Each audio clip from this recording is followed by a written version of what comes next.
his celebration. New Orleans today, okay? Colin Reed had never been. So I thought that was Not that I know of. I responded because somebody said you were.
Prepared to be on the news. And just one of us always has to have that role of being ready to be interviewed. She likes you. So I get kicked out in front if the That's right. cameras show up. Yeah, exactly. Exactly. All right. Got one more minute.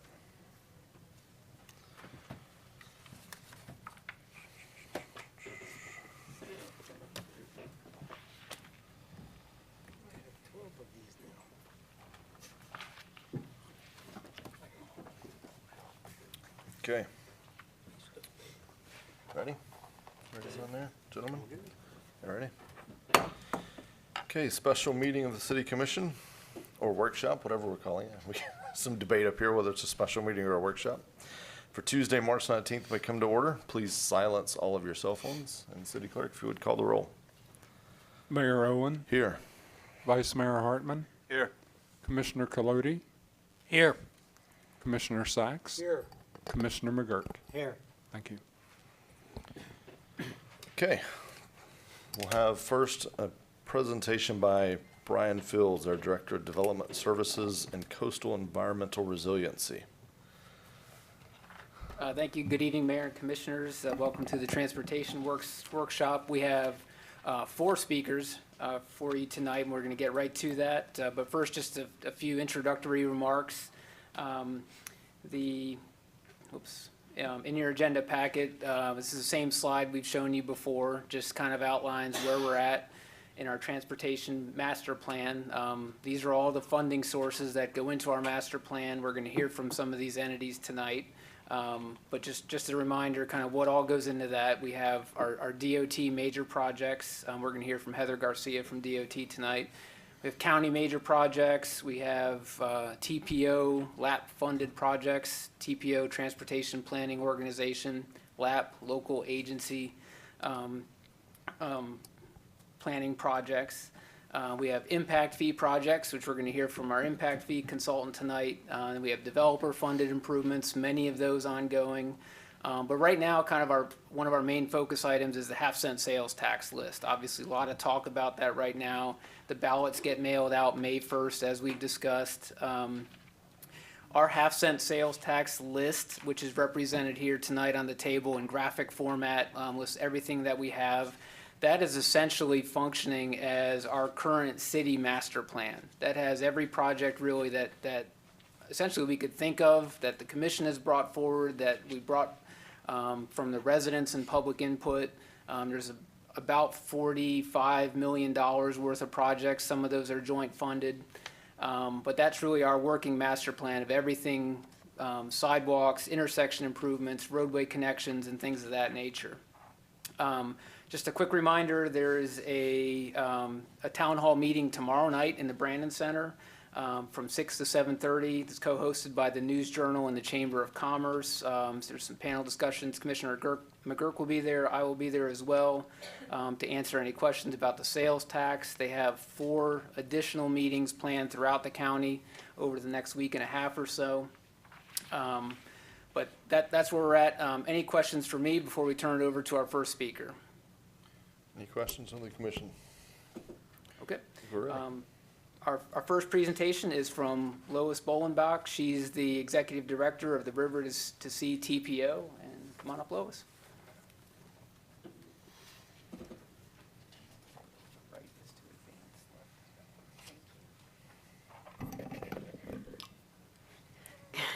I'm going to have to use these to read, but then I can't see you if I have them on. So hopefully I won't get myself in the eye. My name is Lois Bolenbach. As Randy mentioned, Brian mentioned, excuse me. I am the Executive Director of the River to Sea Transportation Planning Organization. And we're going to talk.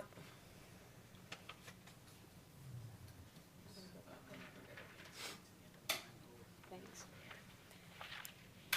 When we think about transportation, obviously we require funding from federal, state, and local resources. And MPO really focuses on the federal and state portion of that puzzle. So when you're talking about the sales tax or impact fees, we stand on the sidelines. Obviously, we are a partner in the overall transportation network because your local roads have to work seamlessly with the state roads. But again, the MPO really focuses on federal and state funding. So what is an MPO? If you are a small rural area, you don't have a lot of transportation needs. You might have a sidewalk or a safety issue, traffic signal. But generally speaking, you're not growing and developing quickly, and there might just be a town council involved in decision making. But when you start to urbanize, when you really start to grow, it gets complicated pretty quickly. My apologies, I guess maybe you can see in the audience there, this is just a partial list or matrix of agencies that get involved. So there's Federal Highway, and there's the Department of Transportation, there are city and county governments, transit agencies. You have choices. If you have a congestion issue, do you resolve that by adding some transit, or is there a road improvement that you can make? You have conflicts between cars that want to move quickly and people that want to get around safely and cross those roads, or cyclists.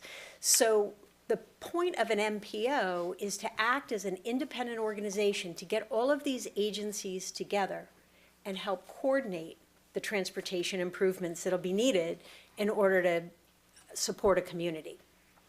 And the key items that you see in the second bullet here: continuing, cooperative, and comprehensive.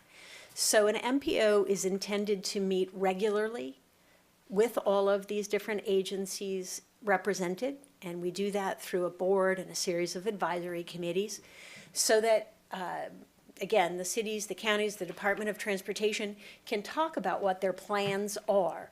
We can understand the development patterns that are occurring, where congestion might be growing, where we might have safety concerns, and we can discuss how to address those. Cooperative, that's a little more challenging sometimes, but I think generally we do pretty well. The need is the need. We can all recognize where congestion is building, or areas of high growth that we need to prioritize projects to support. And then comprehensive. So we're not just talking about one item, we're talking about transit, we're talking about sidewalks and safety, and how kids get to school, and how people get to the beach, and how we support tourism, and a whole variety of different aspects that our transportation system has to support. So this is just an idea of, you know, there are 27 MPOs here in the state of Florida. They're located all around the country. And again, they serve areas that start to urbanize. In Volusia County, we have 2 urbanized areas, one along the coast and one in the west side of the county. And the one along the coast is spread up into Flagler County and Palm Coast. And so our planning area includes all of Volusia County and the eastern portion of Flagler County. Down in South Florida, you can see by the purple shading there along the Miami-Dade, Broward area, it's a giant urbanized area. There are actually 3 MPOs that deal with transportation issues in various cities.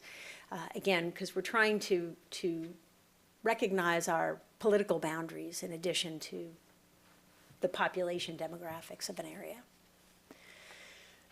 So we are, again, in our name, a planning organization. Federal and state law require that we do planning and not anything else. So we can't build anything, but we can prepare projects to be built. And we do that in a variety of ways. We do a long-range plan. We develop that goes out 25 years into the future. And that's really when some of the bigger, bolder visions start to become established. That is where we identify the bigger projects, interchanges, or new roads that might be built. And then we have a 5-year work program, and that's where we start to pull projects out of our long-range plan and actively develop them. And that kind of gets to the heart of what an MPO does. We set priorities for the spending of state and federal money in this area. Again, with your representatives, currently Commissioner McGurk, Commissioner Sachs has sat on our advisory boards before. We identify the projects that are most important to support the growth and development in our community, and we transmit that information to the Department of Transportation.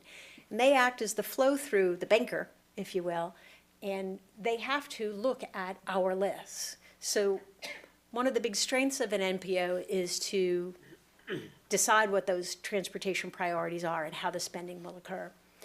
The other is we have the ability to say no.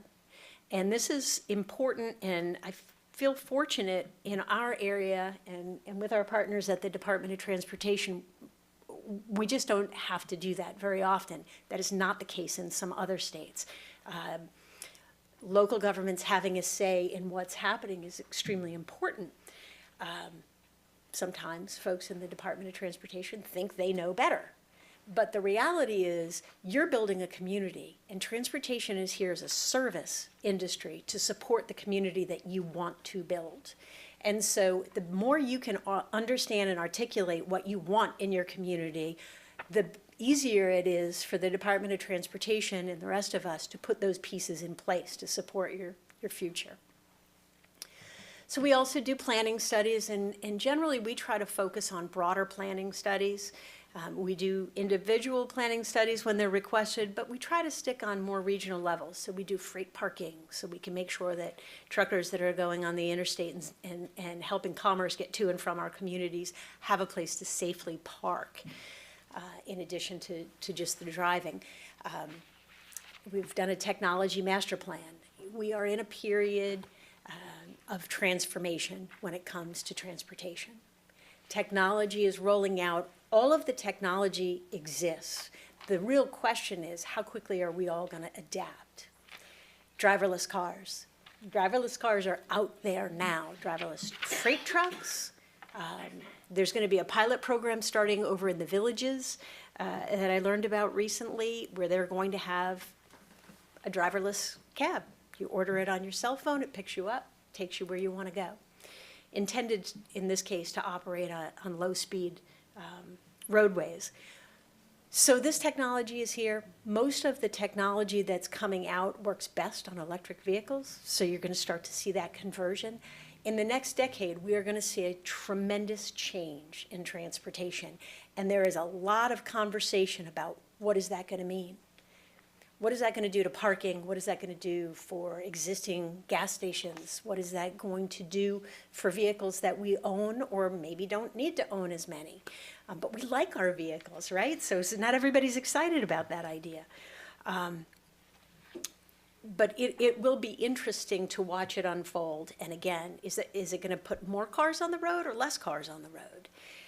Up in New York City, as an example, the rise of Uber and Lyft and ride-sharing services have allowed people to stop using the subway as much. So all of a sudden, they have growing traffic congestion when they thought that they were heading away from it with mass transit. So again, there's a big question about how this is going to affect our individual communities. And then we also do project feasibility studies.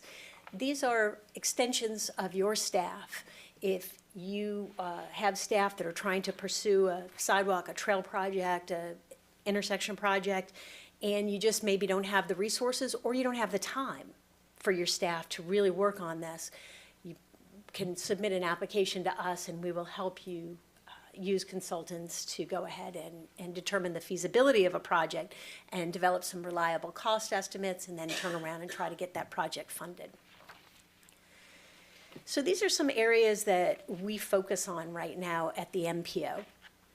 Resiliency is a big and growing issue for the state of Florida. I know you all are doing some work in this area, making sure that our transportation system is going to withstand some of the pressures that may come as a result. It's not necessarily a henny-penny scenario. It's a how do we build our roads a little higher, make our bridge spans a little farther away from a shoreline. What do we do to go ahead and make sure our stormwater systems handle the drainage? So again, we're working on resiliency along with really the county and some of the local governments. Transportation technology, I think I covered pretty well. Safety is a big issue for us. It is an issue here in Florida, especially for pedestrian safety and crashes, but we have a number of other areas that we're working on, and I could spend a lot of time talking about some of the problems that we see, but certainly we want to have a safe transportation system. And the Department of Transportation at the state level is driving towards what they call Vision Zero. No deaths.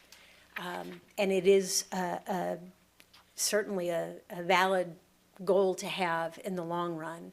The question is, how do we get there? And what can we do to help minimize the number of crashes and the injuries and fatalities? As an MPO, we have limits. Law enforcement is going to have to play a part. Drivers are going to have to play a part. The fact of the matter is, distracted driving results in crashes 5 times more than any other crash type. And in all likelihood, that is the result of cell phone use when you're driving. Something's happening that people aren't paying attention out the front windshield of their car. And how do we change human behavior? There may be a law enforcement element to that, but really appealing to the drivers to make better choices. Drinking and driving continues to be an issue as well. Public involvement has been a thread through everything that we do. It is extremely important to us, and it will be extremely important for us as we go through the long-range plan over the course of the next year. We will be updating our plan to go out to the year 2045. And so hopefully we'll come and give some presentations and engage you all in that activity, which is our last bullet point. So here are some projects that are of greater interest to this area. Of course, there is the I-95 at Pioneer Trail PD&E project development and environmental study, looking at how an interchange would need to be designed to be sensitive to the environment and the surrounding community. State Road 44 adaptive signals, this is really exciting. This project is funded for construction, and so this is going to help coordinate the signals along State Road 44 from 3rd Avenue all the way to west of, to Airport Road. So this should hopefully help make the corridor more efficient, right? We can only fit physically so many vehicles in the corridor, but if we can move them along and alleviate some of the bottlenecks and some of the time that you spend sitting at a red light, waiting for cross traffic that has already left, that helps obviously with the efficiency of a road. Sun Trail has been big, and certainly you all are going to be the benefactors of some of that planning and funding here in the state of Florida, both with a project along Myrtle Avenue from 10th up to Canal, and then a study that's being done to take that further to the north from Canal Street past the airport and out of the north end of your city. And then State Road 44 and Mission Road was a project that we helped work on, again, at the request of the city, to try and see if we can make some improvements and have that particular intersection work and function a little more efficiently. Some additional projects that have been completed recently in this area as well. And if you have any questions, I'm happy to answer them. I do want to talk a little bit about the money. I know that in the context of the decision-making for the sales tax, this is really important. I mentioned earlier, federal, state, and local. We have a problem at the local level, and it is very similar to the problem that we have at a federal level. Federal gas taxes are pennies per gallon on fuel sales. So we have, I think it's 24 cents for gas and 18 for diesel. The last time that was adjusted, those particular rates, was in 1993, 25 years ago. The cost of everything has gone up in 25 years. But the revenue associated with, and what that was set, has not been adjusted. If you throw on top of that the fact that we're moving towards more electric and fuel-efficient vehicles, those proceeds are also being pushed down. So the question is, what's going to happen when they go through reauthorization next year? Will there be any movement? There hasn't been any movement, obviously. They're not indexed, and there's nobody standing at, ready to try and make that happen. The likelihood of these taxes getting adjusted are pretty slim, so we're going to continue to have pressure at the federal level. Now, the good news is at the state level, we're in better shape. There's your kind of background information that I just went over. At the state level, there's a little more diversity in how we raise funds. In addition, some of the larger pieces of that pie that you see there are indexed. So the state comprehensive tax floats with inflation. And so at the state level, we have fairly strong revenue. But again, when we come back to the local level, we're back to pennies per gallon. And you start to lose power. This is, I'm sure, difficult to see. Hopefully the city will post this if anybody is interested. This is all of the state, federal, and local taxes. And you can see in the yellow, some of these haven't been changed since the 70s or earlier. So again, when the pennies per gallon at the local level were set, They haven't been adjusted in quite some time. So just like at the federal level, we're stuck locally. So even if we want to wait for the federal government to do something, that's not happening, but we have limits on what we can do locally. And that is one of the reasons that the sales tax is being discussed. That's all I have for you this morning. I'm happy to answer or this evening, excuse me. Happy to answer any questions if you have them.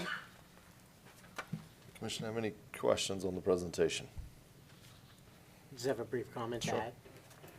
Thank you, Lois. I appreciate you coming and giving us that. And the one thing I wanted to underscore that Lois was touching on was the money. And the reality of the money is, and within our TPO, we have all the cities fighting for same dollars. And every elected official and their city feels that their city is the worst and that their city needs the most help. So it sounds good. There's a lot of money there, but it costs a lot of money to do the projects. So you go to the well when you need to, and you hope you can get the best bang for your buck with your dollars. Thanks again, Lois. I appreciate you coming out tonight. Thank you.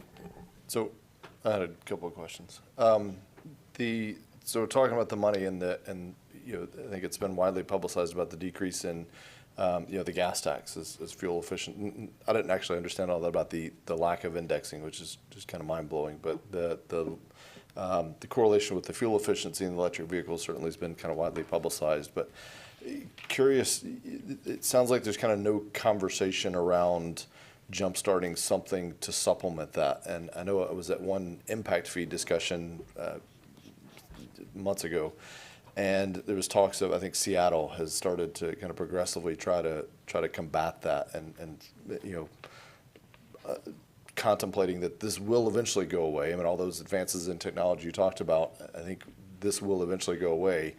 I think we've always kind of held to the notion that, at least with transportation, that try to subsidize it by those who use it, and the most direct correlation of that is the fuel tax. So, what's the future of that? Where should we be going? And I know we probably can't drive it at the local level, but maybe we can start the conversation or be asking our representatives upline to help start the conversation. What is that future? What is the gas tax of tomorrow? Right. How do we pay for these roads that cars are still going to be on just because they're electric? They're not going to be paying the gas tax, but they're still going to be using the space and having wear and tear on the roadway. So the most conventional wisdom says vehicle miles traveled tax. You're going to pay based on the vehicle's miles that you travel. And so for a ride-sharing network or a taxi sort of service, they would be upcharging to their customers to pay for that tax. And if you own a vehicle, you are paying based on the miles that you drive. So it used to be if most cars got a certain gas mileage, that was kind of the proxy with the sales tax or with the gas tax. Now it's a vehicle miles. There is a lot of debate about that. There are some folks that feel concerned that somehow that's going to be an invasion on your privacy if they're tracking your miles. I'm not sure that they need to know where exactly you were, just that you drove those miles. That would be different because we do have a lot of tourists that come to this state, right? 126 million visitors to the state last year, a record year. And I think something like 50% of those come by car. So how do you track those? Now I can tell you, and I enjoy saying this every time I've gotten a chance in the last couple of days, I went to Lisbon last week over spring break, and they do a vehicle miles travel tax. It's not unlike what happens when you get on a toll road and you have to take a ticket, and after 26 miles or 30 miles or 10 miles, when you get off, they know how many miles you were on that toll road, and they charge you for that mileage. We toll by plate in South Florida, so there is a lot of tracking of vehicles and where they're going. But vehicle miles traveled is kind of where I think the industry is headed. Yeah, I mean, because I know there's obviously a lot of talk right now locally about the sales tax, and that may be a stopgap measure, but it certainly, again, doesn't correlate the user with the source of funding. You know, so you've got someone who may not use transportation at all of a sudden is now participating in the transportation funding. And, you know, I think it's less than ideal. Over the long term, it's certainly not sustainable. So, and the other would be, and something Brian mentioned earlier, but the master plan, like you talked about the 2045 long range plan, and I assume that's kind of at a broad level. I noticed in something we're going to talk about later that we don't have a transportation master plan. How does that all work together? Do individual cities typically have a transportation master plan that kind of feeds into this master plan, or how do all those entities kind of work together?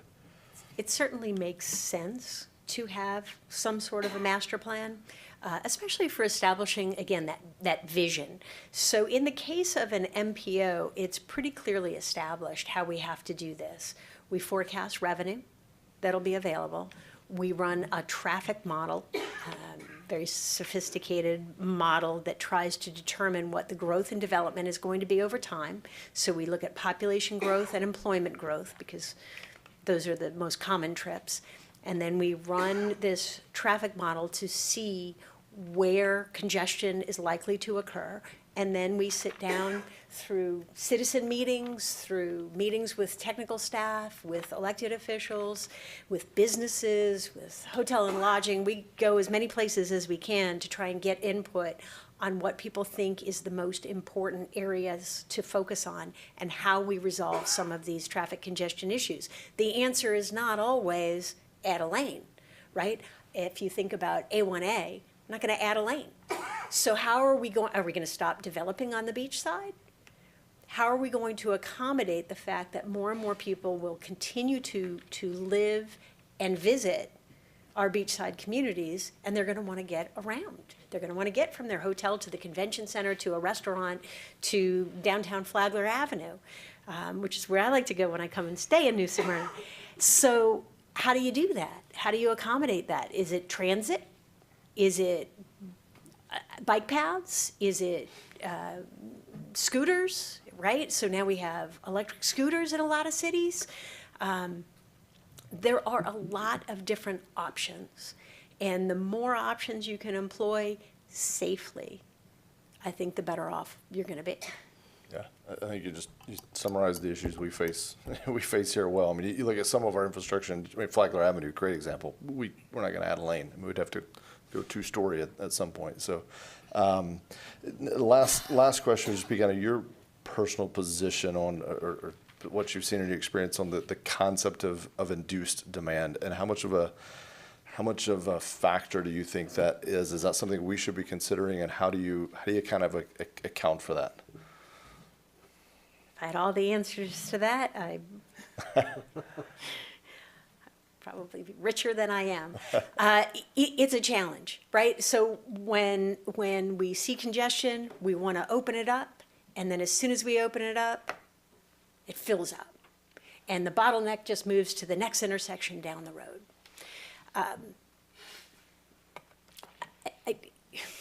I wish, again, that I had the answer. And the best thing that I can say is, in my opinion, and I'm not brilliant, I read a lot of articles, so my opinion's really kind of based on some other people's opinions as well. The communities that utilize technology are going to be best positioned. And it's not just transportation technology, it is pulling all of this together. It is looking at the data and using the data to find the right answers. It is coordinating that technology. Again, for the most part, people have cell phones, smartphones. Those can be tied to traffic signals. They can tell you the best routes to take so that we can use options. They can tell you when maybe you shouldn't be driving. Maybe it's a good day to take Sunrail because I-4 is at a standstill, which is a lot of days. Yeah. The same thing for around town, giving people options and figuring out how to get that information to somebody so that they can. We do tend to make good choices if we have information, And again, I think we have the technology capabilities to get that information out to people. We don't need to drive in circles looking for a parking spot if we utilize technology to tell people where the parking spots are available and open.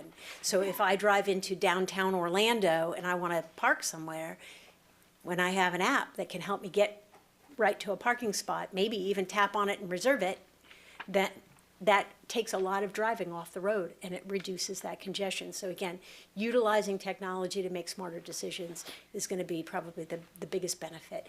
That has a spillover effect on the side of safety as well. These automated vehicles are very, very good. Even though I know that there have been some incidents in the news, studies show somewhere between 95 and 97% of automobile crashes are the result of bad driver decisions. Well, the use of technology can reduce that number dramatically. Yeah, yeah.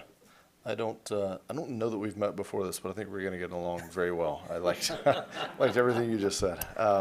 No, I think it's incumbent on us, and I hope as we continue, talking about transportation over the next few years and many years in New Smyrna and really around the community, this notion, and I say it often, and you'll hear me say it, I promise just once tonight, but I've got to say it, asphalt doesn't always solve traffic problems. I mean, the notion is, your example of you see congestion, so adding a lane, that is the most simplistic version of trying to solve the problem, and it just doesn't in most cases.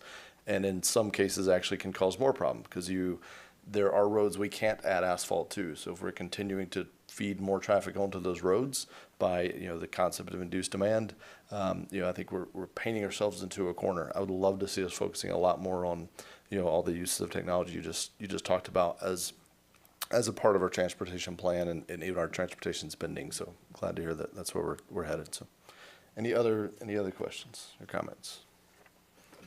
Thank you very much. Thank you.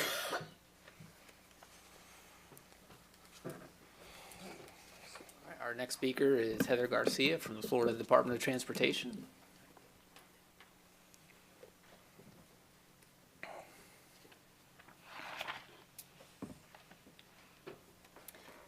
Good evening. As Brian said, I'm Heather Garcia. I'm with the Florida Department of Transportation. I'm the Planning and Corridor Development Manager. Thank you for having me today.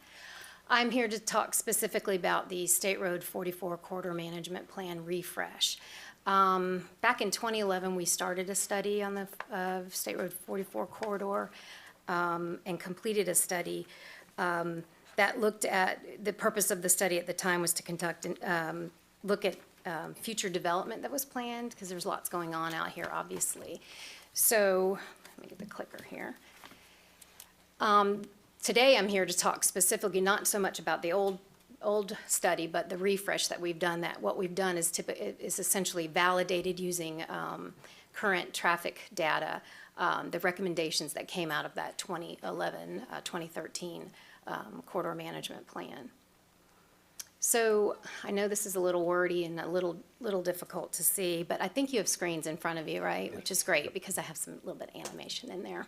So what you're seeing here were the recommendations that came out of that study that was completed in 2013. There were short-term improvements as well as long-term improvements, and I'm not going to necessarily go over them unless you would like me to, but I can show you here that the good news is a lot of these have been completed since then, so they're here and shown in green. So we've obviously done a lot, which is great news. As a result of the refresh, though, we did take a look at and do some comparison of what we determined then and what we've determined now to find out where we stand today, considering the development that has occurred and looking at new future forecasts. So what you see here are two colors. The purple is showing what we still find valid and we still recommend as a result of the original study. You'll even see here there's one that is currently under design and programmed for construction in 2021. That one of the long-term improvements, you can see that. So that's actually moving forward and will turn green very, very soon. The orange, though, that you're seeing are those that we've determined, looking at the forecasts and today and the plans and the development that has occurred, are no longer really recommended at this time, although things can always change. So you can see that most everything that we've done, recommended in the past, we still recommend today. I think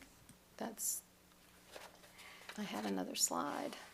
Looks like well, I have a slide missing. So I wanted to mention briefly, so let me just wing it. I wanted to mention too that, and Lois mentioned it just a few minutes ago, that the TPO also did a alternative intersection design study at Mission Wallace and Canal Street in 2017. So we also took a look at that and considered that in our refresh. And there were some recommendations that the department agreed with that the TPO did as well. And I know that Mission and Wallace is on the priority list, as Lois was explaining how that occurs at the TPOs, but that is not yet funded, but it is on the prioritization list, so that's a good first start. We know that Corbin Park is of interest to the city, so I wanted to report a little bit on Corbin Park Road as well. We're obviously aware of the Tractor Supply business going in, and there is a permit currently that's been submitted and under review. It will close a median at between Corbin Park and Linda to increase left turn lane storage into Corbin Park. Right now, there is not a signal warranted, but that certainly, as development continues to occur, because it's just the first phase, we will come back out when the time is necessary and do another signal warrant analysis study. So I think that's what I had. But so any next steps right now is just to continue to prioritize things that haven't been prioritized, and of course to fund anything that still needs to be funded. So it's kind of short and sweet, especially when somehow must have sent the wrong presentation or a slide got left out. But I'm happy to answer any questions you might have. Any questions? The signalization of State Road 44, it's funded for the 2019, 2020? Which one? You mean the ITS system? Through Yeah. the TP? Do you happen to know? I have with me, I don't know all the technical answers, but I am very resourceful. So I brought with me our assistant traffic operations engineer to answer any technical questions you might have. But are you more familiar with that one? So are you talking about the adaptive signal control? Yes. Or Yeah, the adaptive signal control. yeah, So it's funded in 1920?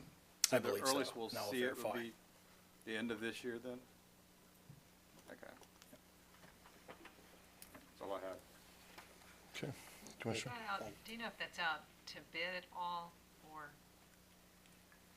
when you say 1920, your fiscal year starts in July 1st? Okay. Fiscal year 20, So right? they're talking about their next budget year, but it does start July 1st. Yes, which will be here before you know it. And will you be bidding that out, or would the county be bidding that out? We weren't sure on that. I would have to find that out. We can report And we back can to ask, you. the county's traffic engineer will be at the sales tax meeting tomorrow evening. We can always check with John too. She can tell there's a lot of interest in that project among our commissioners and the staff and the Yes. public. Yes. Commissioner Sachs? Yes, sir. The cost share for the city, between the city and the FDOT, do you know what the percentages are? How much the city would have to cough up, basically? Or is that funded fully by the FDOT? The re-signalization of the 44 corridor? Commissioner Sachs, I don't know. I can find out that answer for you. I think it's going to be fully funded. It's fully funded, and I think it's through the county submittal to TPO, correct? Is that 100%? 10%. Oh, our shares, the county share is 10%. Anybody shares 10%, they can go higher. So Okay. we don't have a share of that. It's a county Lois, please correct me. I think it's through TPO is what John Cheney had explained to me. We have a 10% Coming up to the mic just so they can hear those watching. Thank you. Sorry to call you. In order to leverage funds, we have a 10% match for all projects, with the exception of projects that are state road projects. So this would probably be a state road project, being a State Road 44 project. So there would not be a local match requirement. And in my presentation, it did show construction for the adaptive signals in fiscal year 2019, 2020. That's what I thought, okay.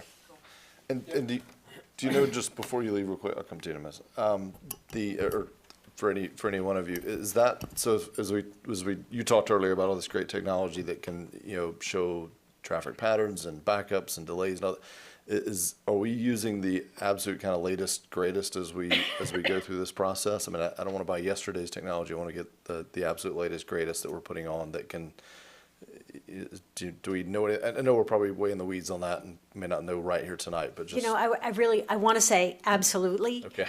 But the technology is changing knew I very liked her. quickly.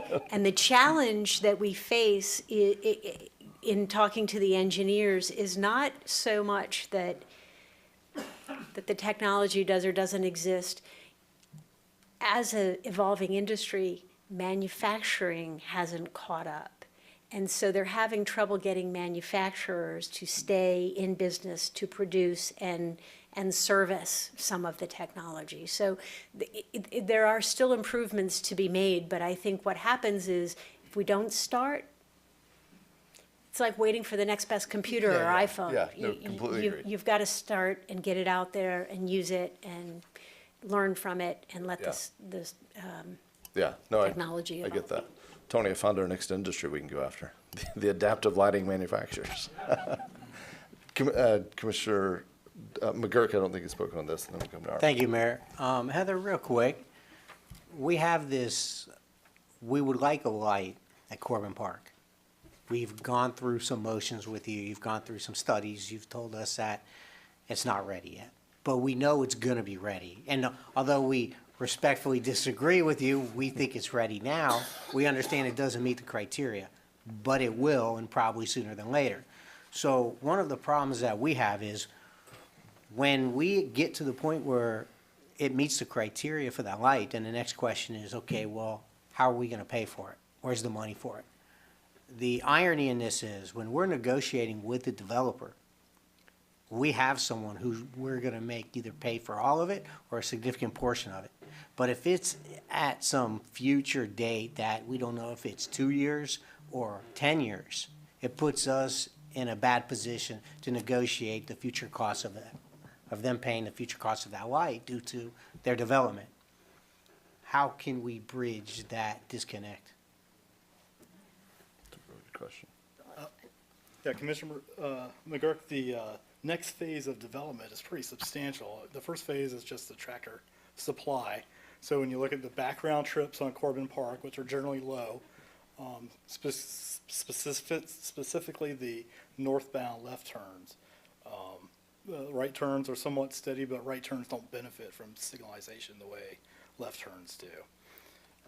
So the background trips on Corbin Park, along with the tractor supply trips that are projected, are below signal warranty thresholds. So the reason we don't want to put an unwarranted traffic signal in place is because it can increase conflict points and potential for an increase in traffic as a result of stopping State Road 44 traffic throughout the day. So the first phase, tractor supply. The next phase is the gas station, fast food restaurant, specialty retail, assisted living, and nursing home. And, the state doesn't approve development, and we don't know how those are going to come in with the phasing, but they're going to have to come back for permitting through the department. And since this site is generating the need for a traffic signal, the expectation is the developer would wholly pay for those improvements. But our bite at the apple, best bite at the apple, is in approving the PUD. And it just makes it difficult when it's an indefinite amount of time. But thank you, I appreciate the comments. Commissioner Hartman. Yeah, my point was I was just trying to, I didn't realize it was July. I thought they were October, like most everybody else, but do we know if it's more towards the end of the 2020 budget, 1920 budget, or if it's something that they're looking to get started right away? Have they finished with International Speedway? So we can, something we can look Okay, into and get that's you an fine. answer. We can Yeah. get that answer to you tomorrow. That would be great, because The- I know the county staff, TPO, the county has submitted for TPO funding, the prioritization they were talking about at Mission and State Road 44. And one of the difficulties I know the county staff is dealing with right now, and that's our problem intersection. It's the chicken and egg. Do you put in the ITS system that will then be ripped out when you do the intersection improvements, or do you do the intersection improvements first? So I know, Lois, I have not heard, do you do them at the same time? That would be ideal. I know. Ideal. So The that's stars why I'm align. just telling you, I already know that from the county staff, that they're wrestling with that.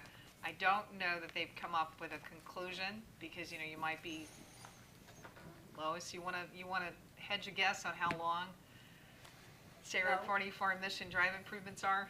No, I don't. They're on both sales tax list, in terms of both the county and the city, because as Lois said, getting moved up on that pecking order is difficult in TPO because it is regional and there are a lot of projects.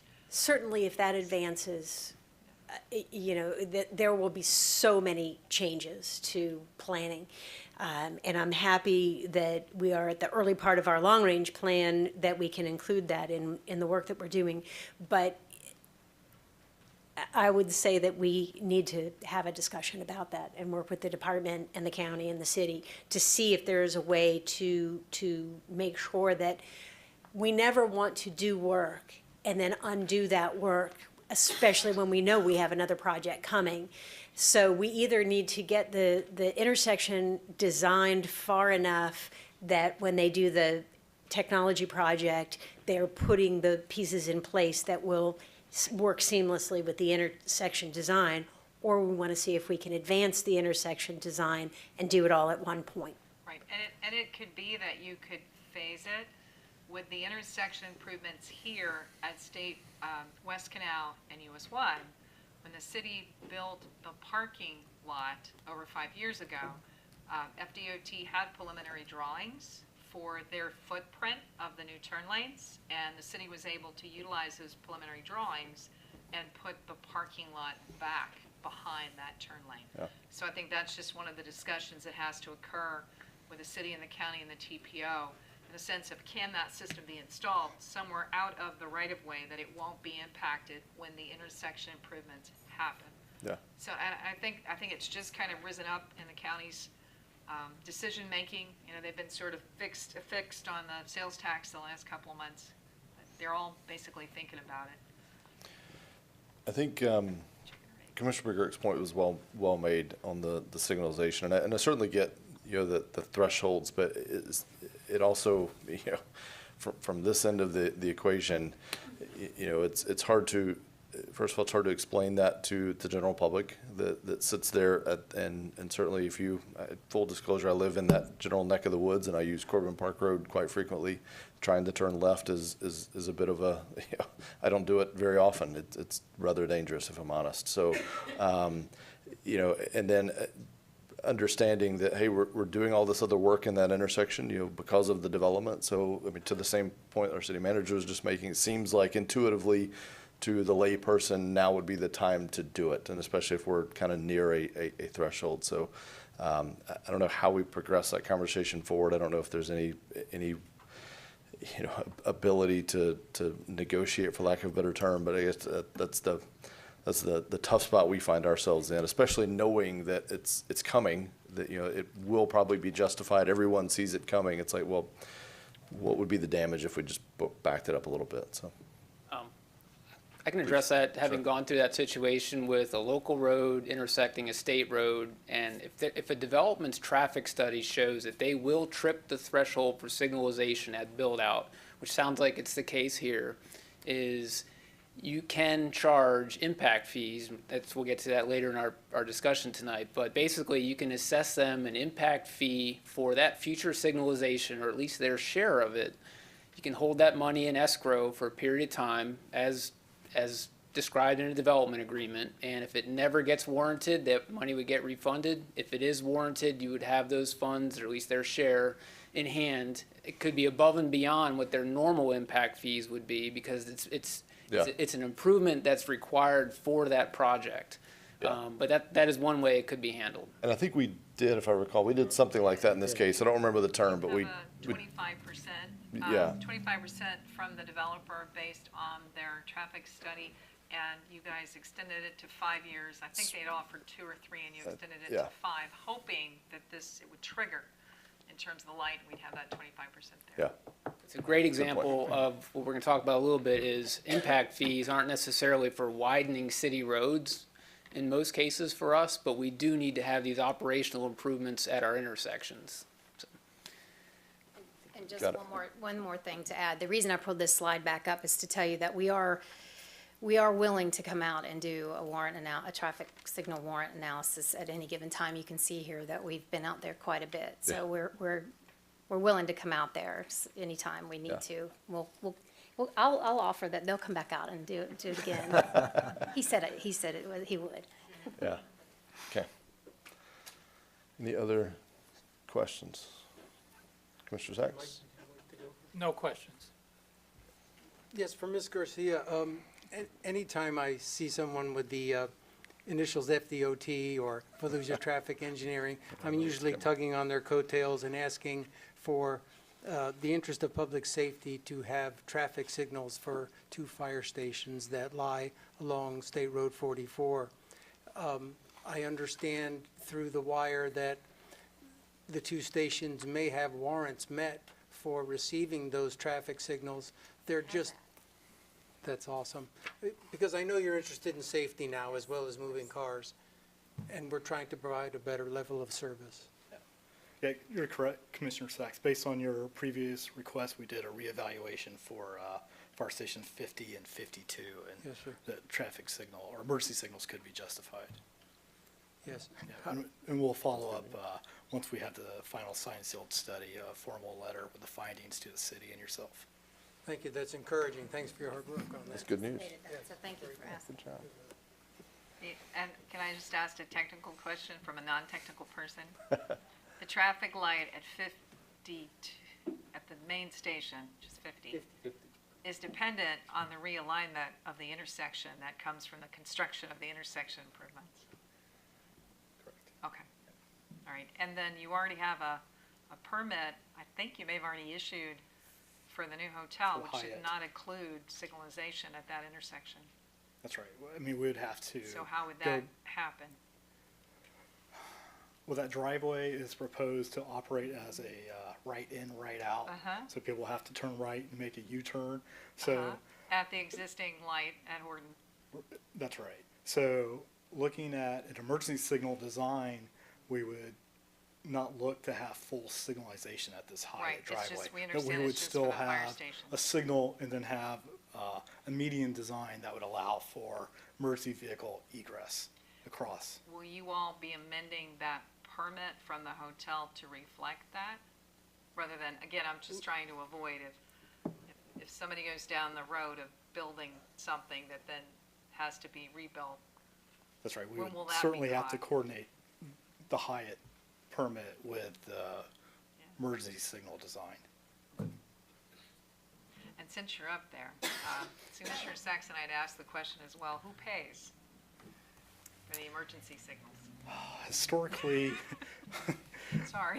through the 9 counties that are in our district, emergency signals, since they serve, cities or counties' emergency services, that the cost for design and installation falls to the county or Can municipality. we get the credit from anything you've collected from the Hyatt? Probably not, no. Yeah, that's Sorry. out of my I wheelhouse. tried, Commissioner Saxon, I tried. Thank you. So may I interject? These traffic signals are warranted currently, though they may have to wait for the improvements at Mission and Wallace and at the Hyatt location? Or perhaps they can be done independently prior to those, because we don't know how long they're going to take. Correct. And I don't have an answer at the moment, Commissioner Sacks, for the time frame for design and funding and installation. Until that time, both signals would still operate with the preemption that exists today. Okay, thanks. Yep. Okay. Thank you both. Thanks for your time tonight.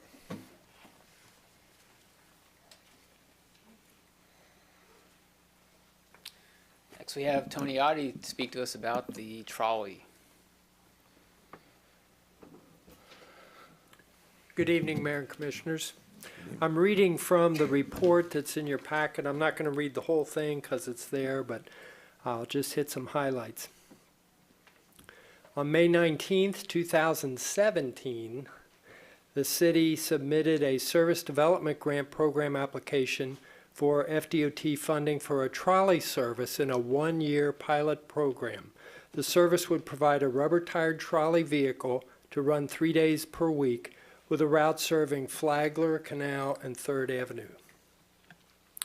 The city recognized the need for additional parking in the Flagler Avenue area, and in 2013, a parking task force was appointed to conduct a study. The task force made a number of recommendations,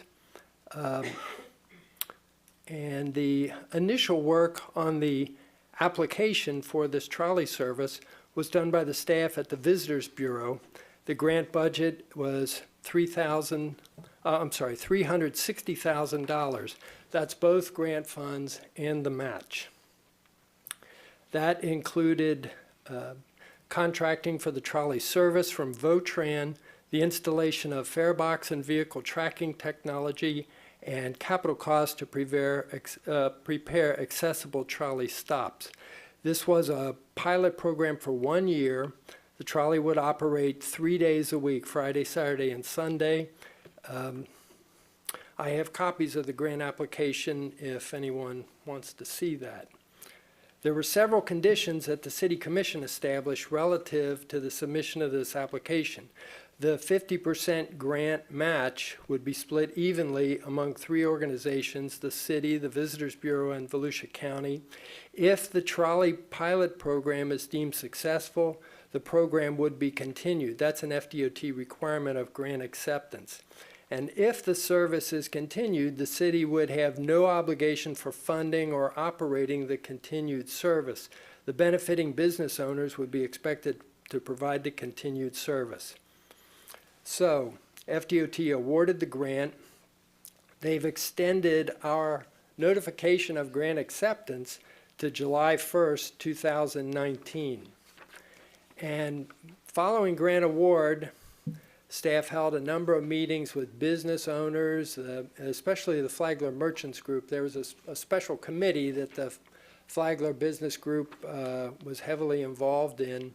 And I can just say, there's no business owners coming forward to continue this. And we can talk about the money if you want to, because I have some numbers on that. So one business owner said they would not support the trolley if it didn't go on Flagler Avenue. The route proposed by Votran stated that the trolley would not drive on Flagler Avenue due to the short width of the lanes, even though the flex buses do go on Flagler.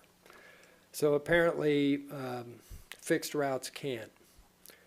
So, and the city heard from several beachside residents who objected to the proposed route on residential streets. So this evening, I'm presenting this to say that staff recommends that one way to move forward, if that be the commission's wish, is to issue a request for proposals to private vendors that then they would pick up the service if it's deemed successful. And in issuing this private request for proposals to provide the trolley service in line with the grant requirements and provide a vehicle that would drive on a revised route that would include Flagler Avenue. We'd also have to, during this time period, firm up the match commitments from the Visitors Bureau and the county. The Visitors Bureau did vote to support this, but now that was 2 years ago. We'd also have to determine and finalize the parking arrangements just to ensure that we had that laid out along the route. Any questions? Any questions for Tony on his presentation? I have a statement. Go for it. Tony, thank you being on the commission when this came through. I think at least I did, and I believe the rest of the commission made it clear that if this was going to move forward, we'd have to see a significant buy-in by the business community. This was not something that the residents were going to pick up. And I have seen nothing, absolutely zero, from the business community interest in having this trolley. So as of right now, my fellow commissioners, I can't see a single person who's advocating for this trolley. So that's the way I feel about it. Thank you, Tony. Thank you. Sure. Commissioner Colodi. Flagler Avenue is kind of in Zone 1. And I must say to Commissioner McGurk, today I had an email from one of the people in Zone 1 that was in favor of the trolley. He found the one. That's the first one I've heard of. I have dozens of communications, emails, letters, phone calls opposed to it. I myself am opposed to it because it's not really thought out and doesn't really serve the purpose we were thinking of. For all the things that Mr. Oddie spoke of that we need to figure out, I think we got to figure them out first before we ask for another proposal. Also, within the last week, I met with the Flagler Avenue Business Association. I asked them how much they were going to commit. Not a word, not a dollar. So I don't see the point of going forward with this at this time. What I might want to see in the alternative is this was in good part based on the parking study that was done a number of years ago on Flagler Avenue. A number of the other items were completed and have been somewhat of a help. I would like to see that study revisited by our staff, not necessarily by a consultant, to see if there's any refinements we could make on that and perhaps move forward at a later date with a proposal for a different type of trolley. But I just simply couldn't support it at this point. Thank you. Okay. Vice Mayor, Commissioner Sacks, any comments? Just a brief one for anyone listening, and Tony especially. I remember our first meeting, and you were given marching orders to go forward and really work hard and herd cats. Basically, we had 3 stakeholders. The interest was there. There was some merit, but there were so many facets that were very problematic, like constrained by size and street accessibility and going into the neighborhoods and actually the ridership. And my biggest problem was subsidized transportation is usually covered by the taxpayer. I was kind of forlorn that our old VoTrans service was taken away and we had the flex service. Something like that in the future, maybe if we have the need, I could see it. Our biggest constraint is parking, and then where do we park the people who would like to ride the trolley? There are so many issues with this. I agree with my colleagues that I don't think I could support it either at this time. It just doesn't make sense for our small city. If it was something that we could look as a model in Daytona, see that it worked, I would maybe want to visit it further. Yes, it does work in St. Augustine. Yes, it works in Key West. Are these private individuals? I would support private ventures to look at those if you're willing to take that further. But for the taxpayer, I don't know if we're getting our bang for the buck. Even VoTran didn't really support it in their figuring. So the ridership is another big problem, but especially the cost to the taxpayer. So, but thanks. Okay. Yeah, and I just might want to add that I was with you when we did the test run. Yes. And between you and me and the staff from VoTran, we way outnumbered the citizens who were there to see how the whole route was going to go. So I didn't really get a sense that the citizens were either interested in the whole process. So I thank you for the time that you've committed to this, but I don't kind of agree with everybody else. I don't think it needs to go any further. And what we'd like for you guys tonight is just give it a nice, gentle death. And Tony that's a harsh word. An ending. So Tony can actually send a nice letter to FDOT. Thank you, FDOT, they're still here, for agreeing to funding the grant. We asked for the extension for last year, and then we all just move on and retire to our respective corners. If someone wants to provide a private service, that would be awesome. It doesn't require city subsidy, you know, as long as they're street legal, doesn't require city approval, you know, so Tony is ready to bring closure to it. So real quick before we completely move on, first of all, if we give up the grant, can we get it for something? do we win it? Do we win a check mark for something else? maybe the lights for the fire station or Corbett Park, or yeah, just keep it in mind. You know, just file it away. So I guess I agree with my fellow commissioners. I don't think what we're staring at tonight is the solution. However, that doesn't mean that we've solved the problem by saying no to this. There still exists right now, tonight, this weekend, probably not now because it's raining, but this weekend, there will be a traffic and parking problem on Flagler Avenue.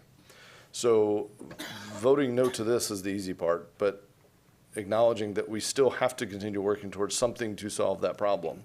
So I guess I would say, yeah, I don't know that I support this. First of all, I think Votran isn't literally the right vehicle. Like I just don't think the average demographic is going to jump on a Votran to ride to the beach. It's just not it. I don't think they're the right partner for this, for any kind of a trolley or alternative transportation.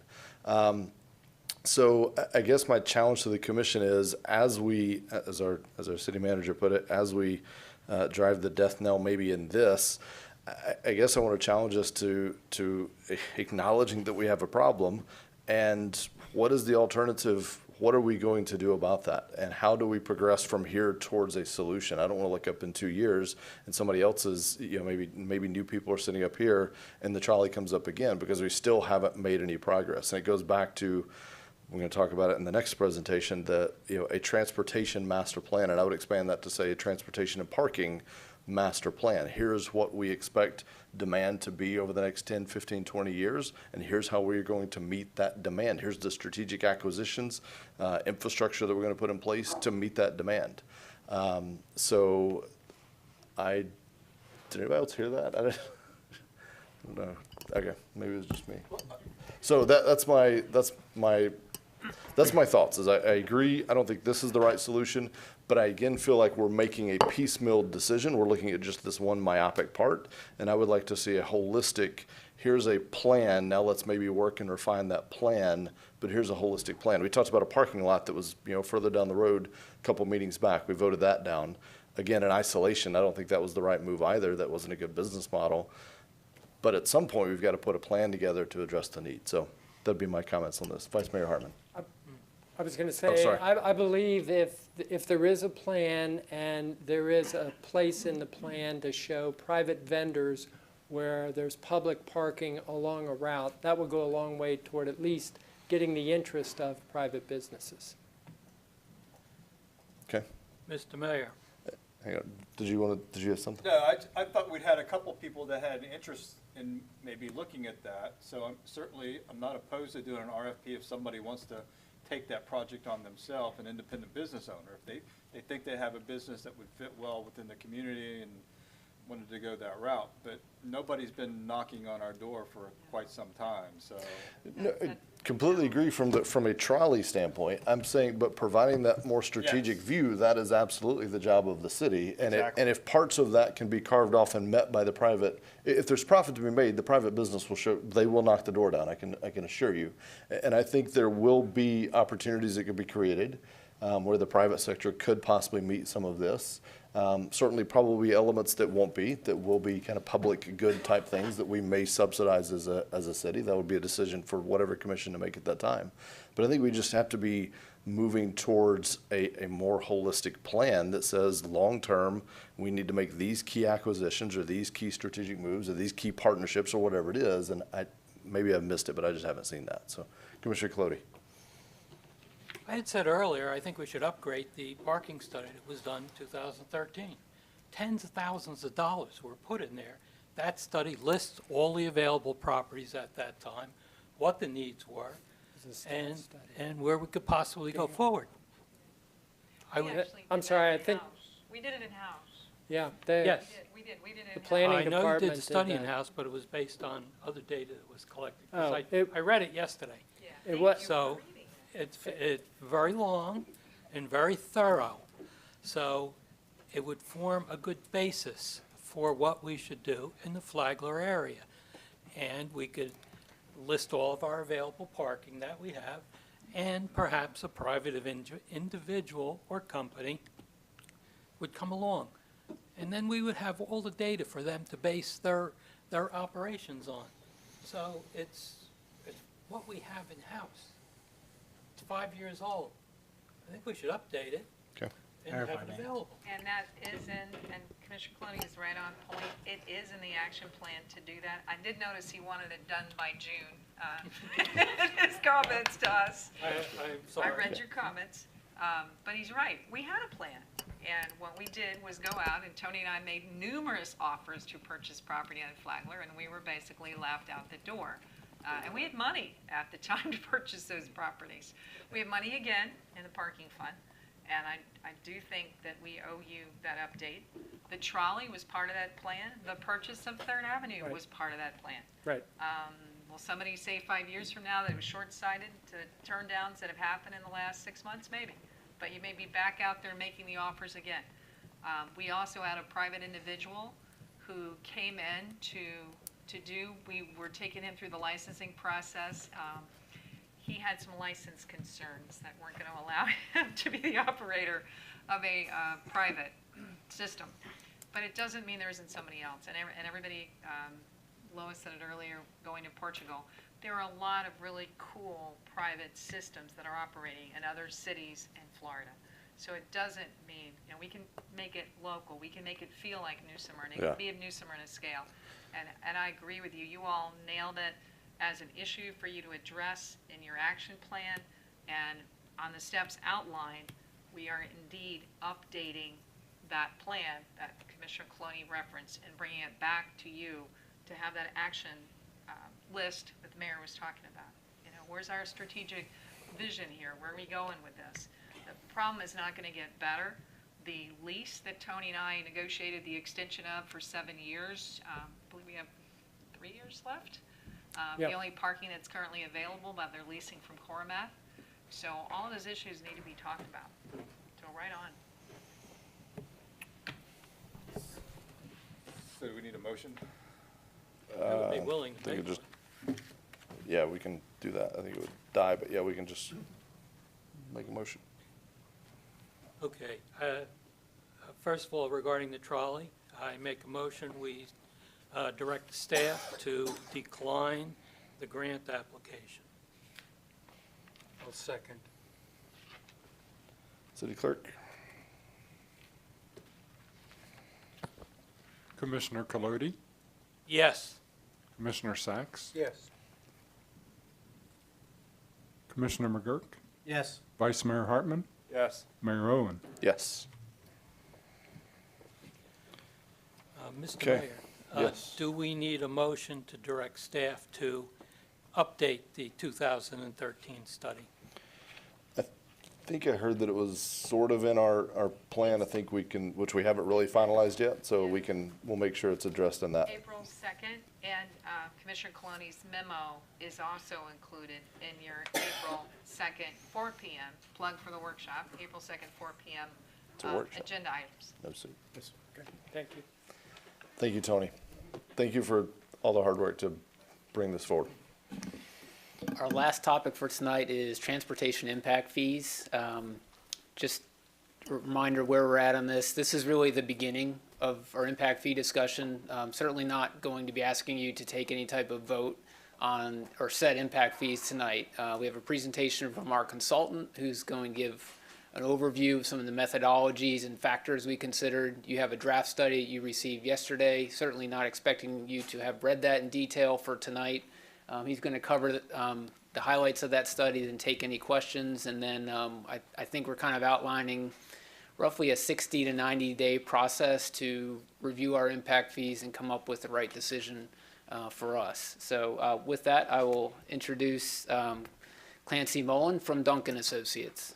So you said this was our last item, but that can't, it's not anywhere near 10:30, so that can't be right. We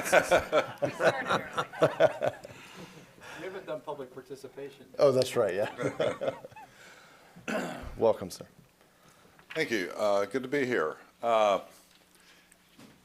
Let's just start with what impact fees are real quickly. You guys, most of you are probably aware, but just to make sure we're all on the same page. So an impact fee is a one-time payment typically made a building permit by new development. It's not paid by everybody. It's only the people that are building new stuff.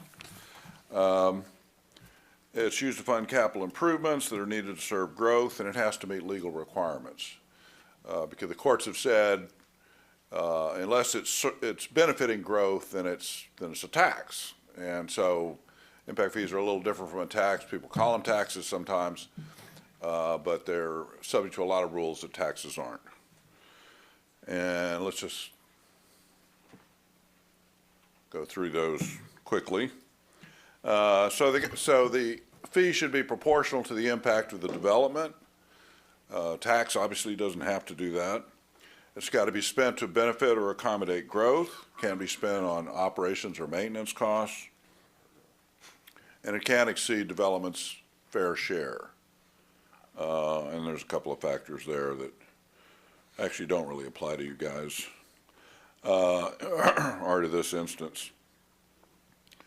No, I didn't know we had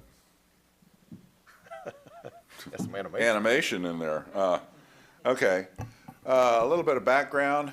The ordinance was adopted in 2006 originally. I think that was the original ordinance, Transportation Impact Fee Ordinance. It was based on a study I believe was, well, I don't know if it was done in-house or by a consultant. I think it was Henderson and Young. It was a consultant. Yeah, but I don't think we have the study anymore. So, I mean, we got sort of some clues from the fee schedule, but that's about it.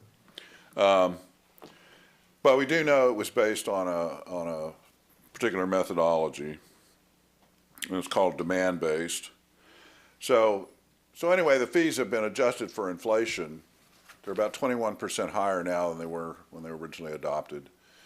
For comparison, the national construction cost index, according to Engineering News Record, is up about 40%. So it's covered. The inflation adjustment has covered about half of the cost inflation that seems to have occurred, at least on the national level. So the fees were calculated using a demand-based or demand-driven methodology. There's really two kinds. There's demand-driven and plan-based, and that's kind of the focus of this talk, is to get you guys familiar with what that difference is, because we calculate them both ways in this study. Basically, it's not based on a plan. So plan-based, you know, kind of by definition, you've got to have a pretty rigorous plan to base the fee on that. And then finally, you use it to improve major roads. You guys have it in front of you. I don't know if people can see it too well on the screen, but you know, the city major roads are actually in New Smyrna Beach. You know, most of your major roads are county, state, or federal. So there aren't a whole lot of major roads that are city-owned roads, because obviously you don't want to charge impact fees for local streets that developers are going to be putting in their subdivisions. You want it on the collectors, the arterials, the more major roads. All right, well, so let's get into that methodology discussion. So the two major kinds are, as I said, plan-based and demand-driven. The plan-based requires a master plan, so that's kind of out for you guys. So we're limited to the demand-driven approaches. There's two basic approaches that are used in impact fees. One is really kind of specific to roads and maybe, well, I guess water and wastewater as well. The hard facilities where, you know, capacity is pretty easy to measure, called consumption-based. And basically the concept is, you know, there's capacity that's already been built that you're consuming, and you should pay for what you consume so we can replace it. We can build more so we can maintain our level of service. And then there's the incremental expansion approach, which is typically used for facilities like parks, fire, police, general government, where there's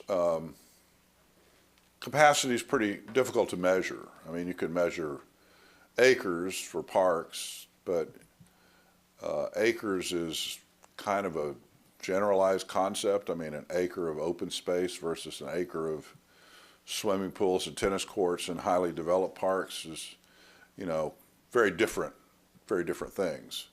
And measuring, you know, the demand side is even hard too. So basically what you're doing is you're saying, okay, let's maintain the existing ratio of the stuff we've got, of our capital investment per capita or whatever measure you're using. So that's the basic difference between the two. So let's start out with the consumption-based method. And as I said, this is the most commonly used for roads. You're charging for capacity consumed on major roads. And as I mentioned, most of the major roads in the city are not city roads. They're county, state, or federal roads. And those have the biggest capacity demands. The city roads, the major city roads, have relatively low volumes.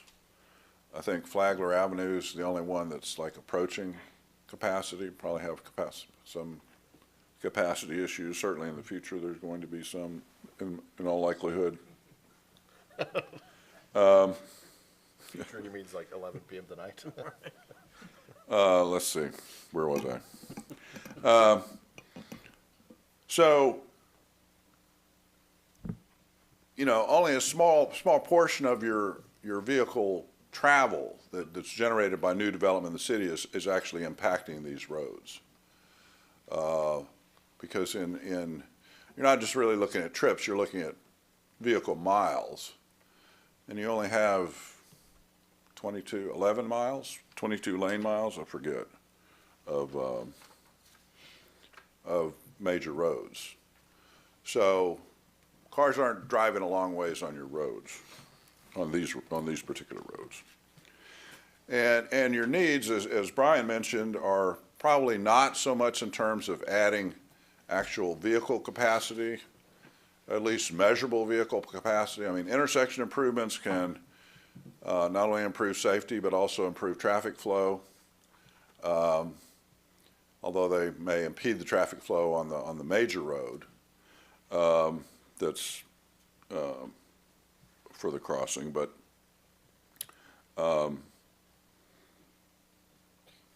losing my train of thought here. Sorry. So anyway, that's not necessarily your biggest issue is adding capacity. You're not probably going to be adding lanes. Not a lot of lanes, at least in the very near future. Your needs are more in the terms of either operational improvements or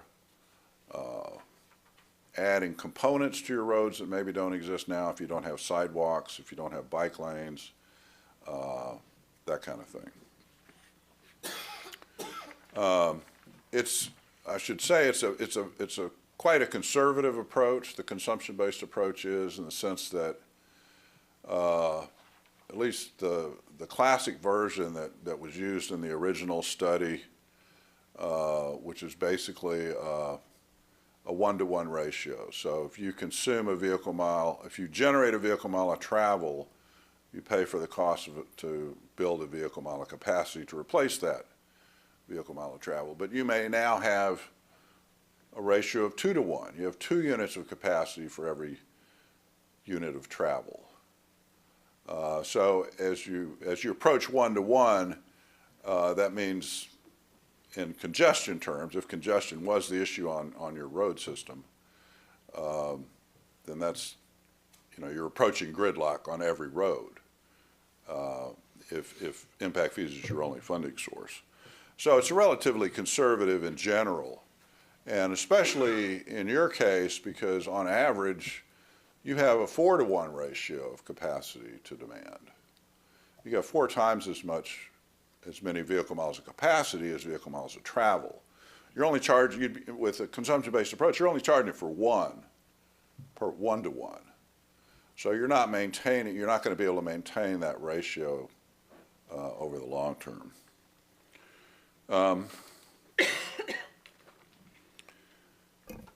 I should, sorry, change the slide here. So another point to make is that, because this came up as I was trying to explain why these fees are changing so much, I realized, the main thing is that original study that was done probably, I mean, we don't really know because we don't have the study, but it appears that it overestimated the demand on the city road systems, that a new house would generate over a mile of travel on the city's major road system, because it used a 24% distribution factor, which I assume means 24% of travel is going to occur on these city major roads. And if that was the assumption, and judging from the fees, I think that probably was the assumption, and we're finding it to be about a third or a quarter of that in this update. So I think that's probably explains why the fees are going down, which we'll get to. So to summarize, it's the most widely used methodology, the consumption basis. Most widely used methodology, it's conservative, very legally defensible. I mean, everybody's used it. I don't think it's ever been challenged, certainly not successfully. But it produces very low fees when you apply it to your city major roads. It's very conservative. And it may not be the best fit for your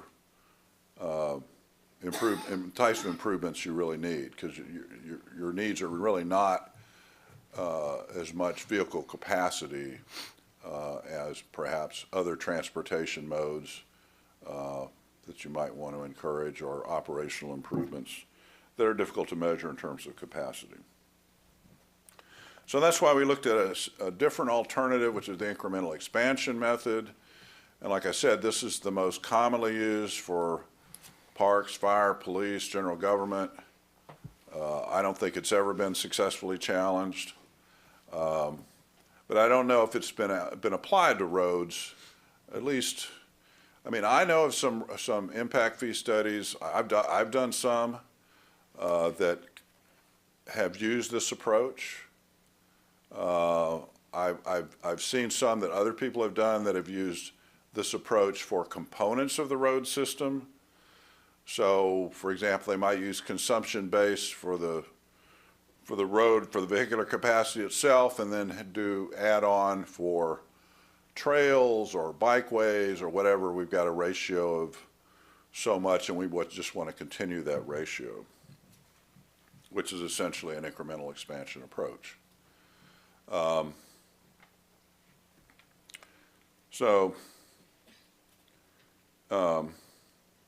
So I think we can make the case that it's reasonable to use. I think the incremental expansion approach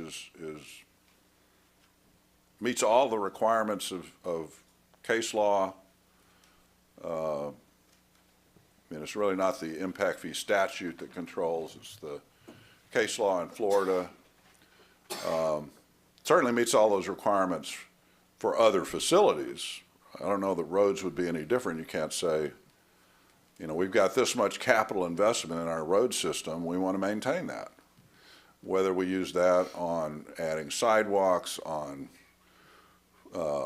flood mitigation, resiliency, whatever we want to use it for, as long as it's related to the road system and the transportation. Okay, so just to show you the fees, which I've kind of, shouldn't be any surprise if you looked at the study or heard what I said before. The fees are definitely lower by about 2/3 if we use the consumption-based methodology. On the other hand, if we use the incremental expansion approach, they'd be almost double on average. I mean, it changes, it's different by land use. I mean, we're updating for the trip generation rates haven't been updated, you know, since 2006. That was really based on the 2003 edition of the trip generation manual.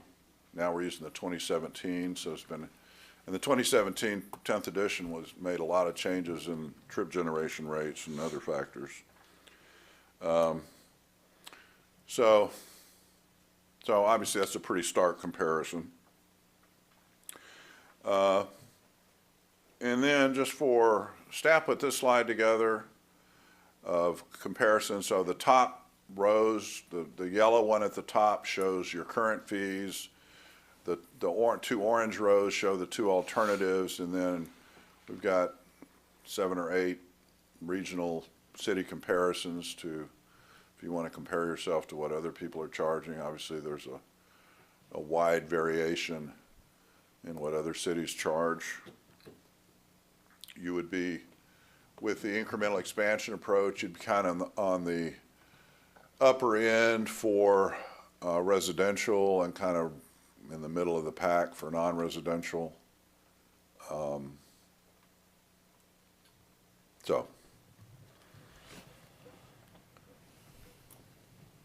And finally, next steps. I don't know, Brian, you want to do this one?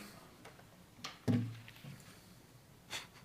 think just a point on the last slide is we have two methods. One, they could be viewed as extremes. One is extremely lowering the fees. The other would be extremely raising the fees. There's a lot of room between those two in both methods to make some adjustments to get something that we're comfortable with based on the commission's input about where we wanted to be on impact fees. So just please keep that in mind in your evaluation, that you don't have to select from extreme A or B. It can be somewhere in the middle.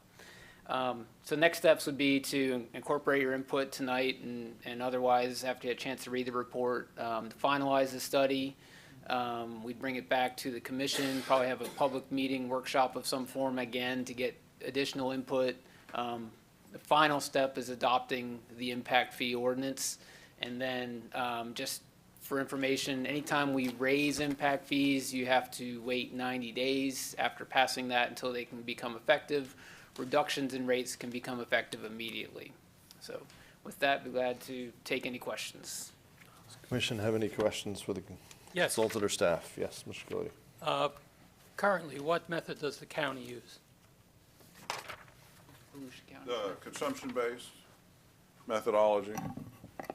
Okay, the one big difference I saw in your report, if I understand it correctly, because I haven't read it, I just listened, is you said we had a 6% ratio as opposed to a 24% ratio. How is that determined? 6% ratio of what? That's my question. Yeah. It's the trip usage on city roads. So the assumption was that 24% Oh. of travel will be on city roads. It's now 6 in this study. Right.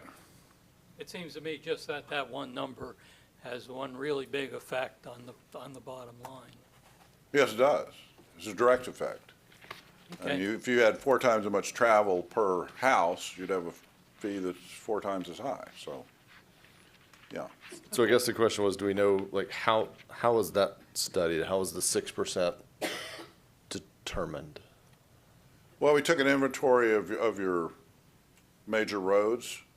looked at the VMT, the vehicle miles of travel that are on those roads today. Basically looked at the, all the development you have in the city and applied, you know, how many trips is that generating, et cetera, and then, you know, you divide the VMT that's actually on your roads by all the trips that are being generated. Okay. I would like that revisited, that number. Or I'm not sure how we would revisit. Or maybe It's- present it Okay. in more detail. I at think our yeah, next- understanding the methodology is going to be important. And I admit, Yes. we just got this yesterday, so I haven't read the entire thing. I've read it once through, but it's pretty dense. So I'm going to have to go back through it. But I don't know, is there a summary of the Right. methodology in there that we can kind of recreate the, okay. And we saw this. All that data This is firm in is the there. one that updated the Counties, county yeah. impact fees. So a lot of the data was very current because they just utilized it last year on the county study. And I wonder if the 24%, it was pre-recession.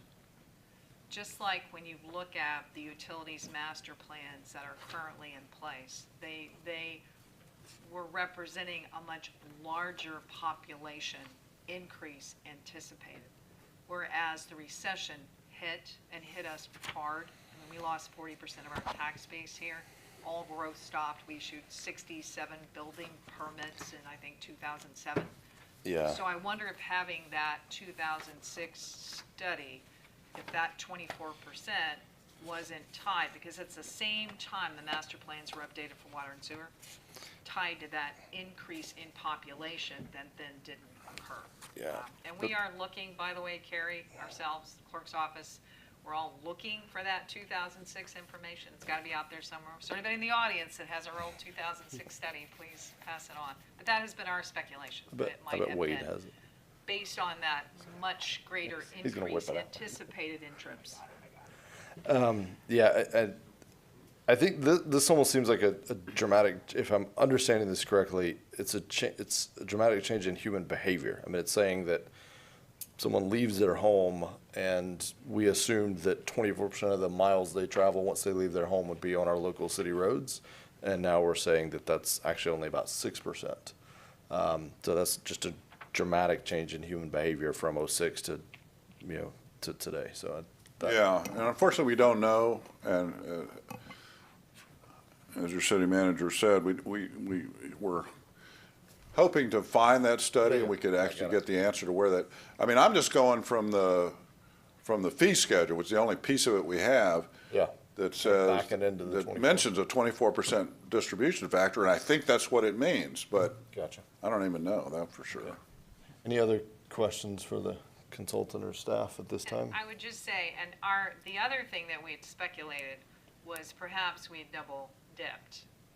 And we did find some proof, at least, I think Carrie did, that indeed we hadn't double dipped because that question had been asked at the time. When I say double dipped, we obviously cannot charge an impact fee for Pioneer Trail or Sugar Mill or Glenclove or Mission or Saxton. Those are not city roads, or 44, US 1, et cetera, or Wayne. And that's a lot of what's occurring for the folks in the audience. Those are not city roads. So there was some fear that perhaps the earlier study had double dipped. But I think Carrie found some correspondence or emails where the county had said, wait a minute. We did find a few roads that were actually county roads that had been in the city's original list, and we took those out, but we added one that wasn't in there too, so. You mentioned when you were talking about the incremental expansion method, it's not commonly used. In hearing your narrative there towards the end, it sounds like we might be forging new territory. Is it the latter, or is it just that it's not all that common? Can we point to any examples? Has it withstood is there any case law? Has it withstood any challenges, or are we blazing new territory? Which is not something I'm afraid of, but I just want to know if I'm doing it. Yeah. I mean, the courts have really not gotten into methodology, to my knowledge, at all. Any of the court cases I've seen have looked at, and I've looked at the Florida case law extensively. They don't really get into, I mean, it needs to be proportional. It needs to not charge more, not charge for a higher level of service. Do you know of But any that's the other guidelines. Do you know of any other municipalities using the incremental expansion method at this time? We prepared one for the city of Atlanta, but they never adopted it. Not because of that, but just politics, you know, they haven't updated their fees for over 20 years. We did the original one, and we used incremental expansion. When we did the update, we proposed a different one. They didn't adopt it.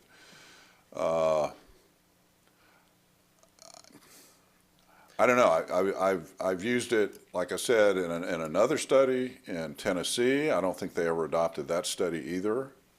Again, I don't think that had anything to do with the methodology. So maybe just a takeaway for between now and the next time we talk about this. I think, again, I'm not saying we shouldn't. I just would like to understand if we are going to be the absolute first people to do this. I think we should just know that walking into it. We have also forwarded the study this week to, Carrie had already brought on, the commission had already approved for her to hire an impact fee expert, attorneys, Neighbors and Giblins. They are looking at it as we speak. It is indeed new land, new territory, but that was why we also wanted to present it this evening. Yeah. So I think what Carrie was planning on at your next transportation workshop, we would probably have the attorneys here as well that could address it. She shared some concerns, but at the same time, we knew with the drastic difference in the numbers that we needed to get creative in the sense of where we were going on impact fees. And as Brian said, you know, the formulas are the formulas. It's, you can go in and adjust, and that's some of the things we need to talk to you about as the commission at our next workshop in terms of where those adjustments can occur as well. And this is just transportation, by the way. Right. Another question I had on the level of service. I think I noted somewhere in here that it's a level of D or better, but is that only in the plan-based methodology? Does level of service change the formulas in any way in the other methodologies? Yeah, right. That example that I gave was level of service C. Every road functioning level of service C. That's for a plan-based approach. That's typically, you know, it's like road by road. Whereas in a consumption-based, it's implicitly, often not even explicitly stated, it's a ratio of capacity to demand, and it's 1-to-1. It's just, you know, you replace the capacity you consume. That's the underlying level of service standard. Okay. And that level of service standard can be adjusted. It could be adjusted. It could be, you could say level of service C is capacity, you know, capacity at level of service C. What we're using in this version is just capacity, because we're getting it from the county. We could potentially look at capacity of your roads and say, okay, you're not satisfied with level of service E, you know, just short of F. You would want C, which would make, you know, some difference, get the fees a little bit higher. So yeah, I mean, there's tweaks that could be done to the methodology. I don't necessarily have an end goal of, you know, aiming for a particular level of fee, but I just want to understand all the different levers that we have as we make this decision, and I think that's a big one. Is from the little bit that I'm learning about this, I think that level of service, just understanding that impact, and truly, as you said, I mean, that's one level short of F, and is that what we want? You know, is that the bar we want to set, or do we want to perhaps back that up a bit? Because I think some people think that we already, you know, if they hear that we have plenty of capacity, I think there are people who would challenge that. You know, it doesn't feel like we have plenty of capacity, especially on, you know, some weekends. So you can't build for peak capacity, but you get my point. So I think that's another lever, I think, as we push this forward, just understanding the impact of that particular decision, the level of service that we factored in. And I think Brian answered my other question, but just to make sure that we can adjust some fees without adjusting others, and we have latitude between, I didn't like that look, meaning, let me be clear, categories. So could we do single family different than others, or we kind of go with? No, the group would kind of move up or down together. You can't target particular types of development and charge them more under any of these approaches, as I understand it. That's correct, They're although, Yeah. trip-based, Got it. Okay. not use-based. I mean, communities do it. I mean, the lawyers will tell you don't do it, and the consultants will tell you don't do it. Communities do it and get away with it. I'm not sure anybody's actually been sued over it. I mean, hell, the county, what did they do? They suspended the residential fees and not the commercial fees or something, you know, but, Okay. yeah. Got it. You're not supposed to. Okay. Well, if we do, just don't use us in someone else's study then. Yeah, right. Okay, so but really these kind of set the parameters. We probably can't go above this without some justification or change in methodology, but we can go kind of somewhere in between these two methods. If we Well, yeah. The county just took 75% of their study recommendation.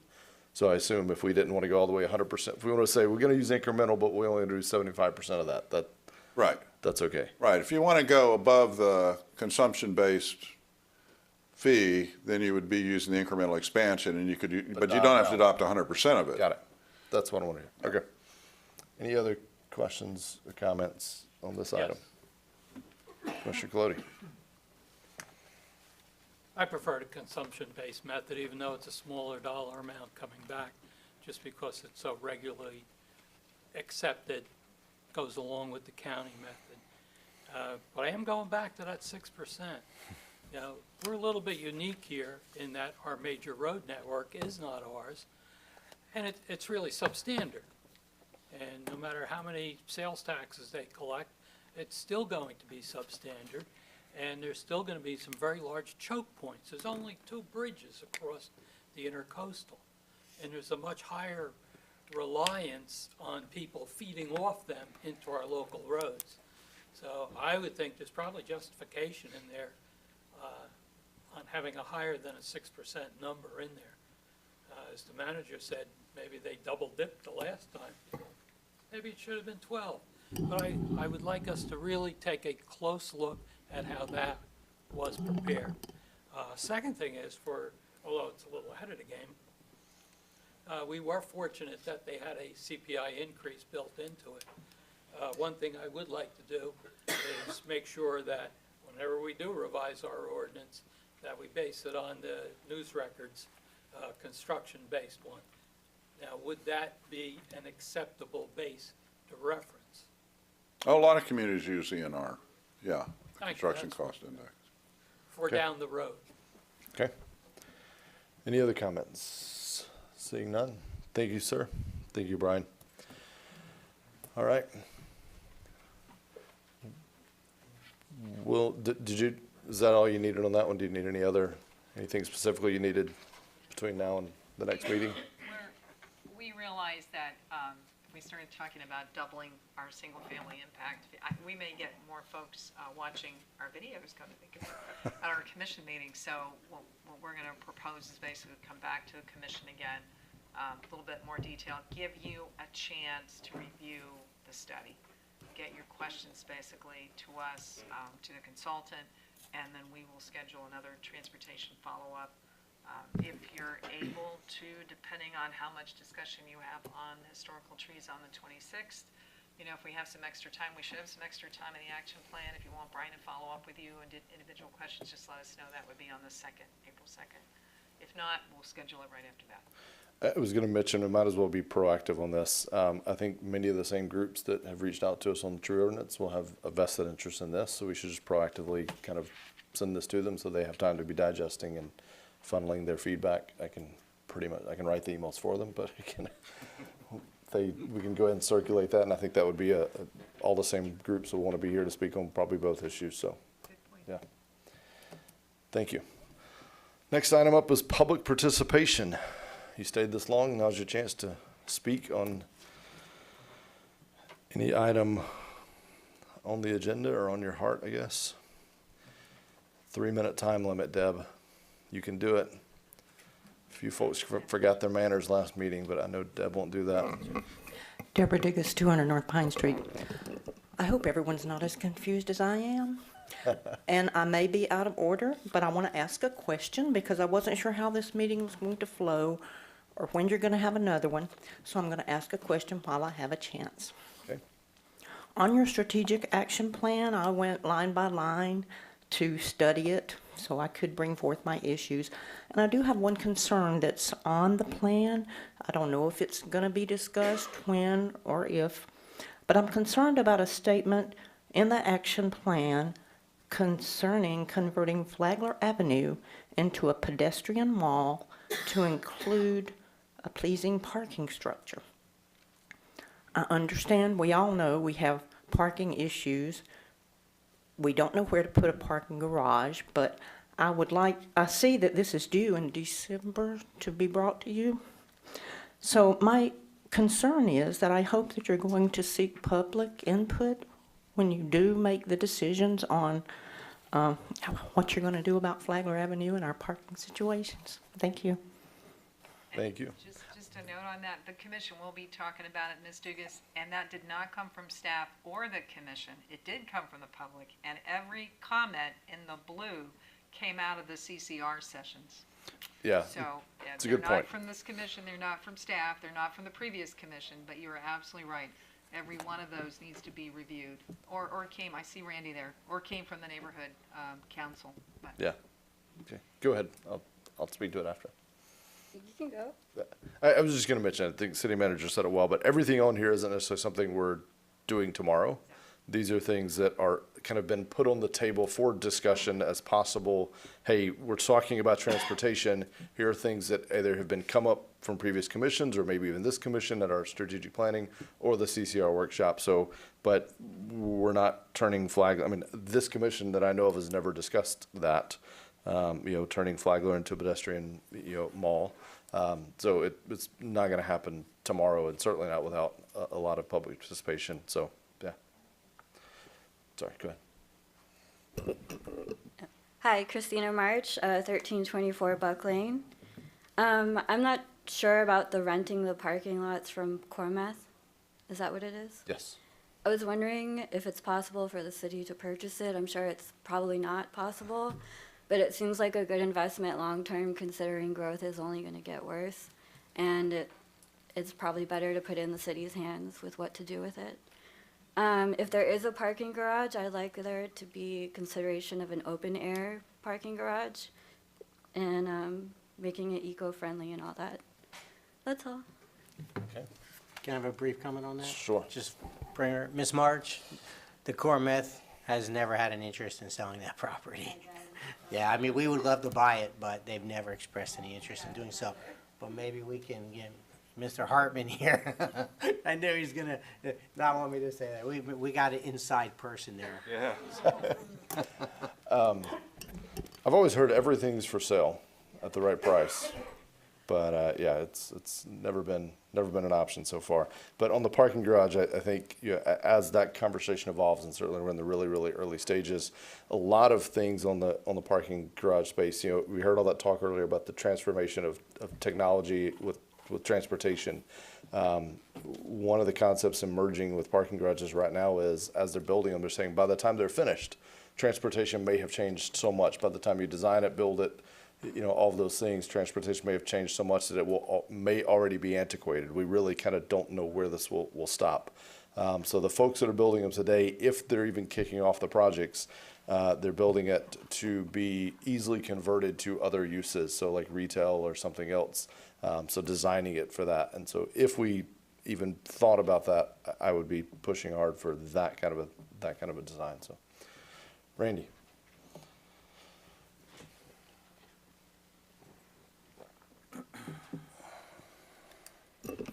Randy Herman, 108 Esther Street. I have a couple of questions and just comments. One, several times tonight we've talked about archival information, previous consultants, previous reports. I know the parking task force had quite a lot of data on garages and places on Beachside that are not viable, that we were paid for and did, and it's somewhere. The visioning plan for the neighborhood council is lost. I mean, there's a lot of things that concerns me that we've done in the past. And I hope, and city manager's talking about, they're doing research. I would hope we could begin to be better at archiving, because we have shown a lot of really good inroads into planning and forecasting and consulting. But if we're not archiving it, it puts us at a disadvantage when we come back as things change. And so I hope that is something we can improve on. And just, Randy, I know none of what you just listed that's missing. So just shoot me an email. I mean, I was looking at the parking task force plan yesterday. Tony and I did the analysis of parking for Flagler. We have that. So, and there's nothing missing from Gail's time and Steve's time on the vision planning for communities. So just shoot me an email. Anything Okay, you well, get, like the overall, the Rebecca neighborhood Ryan? council plan that you got the award for, nobody has a copy of it. Oh, I have all of that. Yeah. I have all Well, of that. but we It's brought it up at copies. meetings and they said they're not Well, available. They haven't asked me, let's put it that way. I'm a pack rat. I have all of that. Okay, well then I just hope I can- that it's all that door copies. gets opened is what I'm Yeah, saying. you just, as I said, shoot me an email. I mean, what we couldn't find was a 2006 impact fee study. All of the city's records go to Iron Mountain, and if the boxes are labeled correctly, we're able to retrieve them. And we literally just retrieved a 25-year-old FCT grant for Indian River Lagoon Park. So it's just a matter, the clerk's office fills out a form, sends it to Iron Mountain, and Johnny, if I'm stepping on your Iron Mountain area here, but if it's been labeled correctly by the department when it was sent to Iron Mountain, it's there. So you just shoot me an email on any of those other items you mentioned. I've got copies, Tony's got copies, we were here, we participated in it. It's just that 2006 road impact fee study that we've not located, that none of us actually participated in. Okay, We'll help thank any way we can. Okay, appreciate Sorry, I that. took his time, I'm sorry, Mayor. That's all right, just a couple of things. Give you a little more time. I wasn't sure what the consultant was saying about the city impact fee. And if we would adopt the incremental expansion, would that give the city more flexibility in how the money is used? He seemed to be implying that, but I don't know if that's true. No? Same use, okay. Yeah. I just wasn't clear on that. And I wasn't sure if he was implying that our current fee is too high.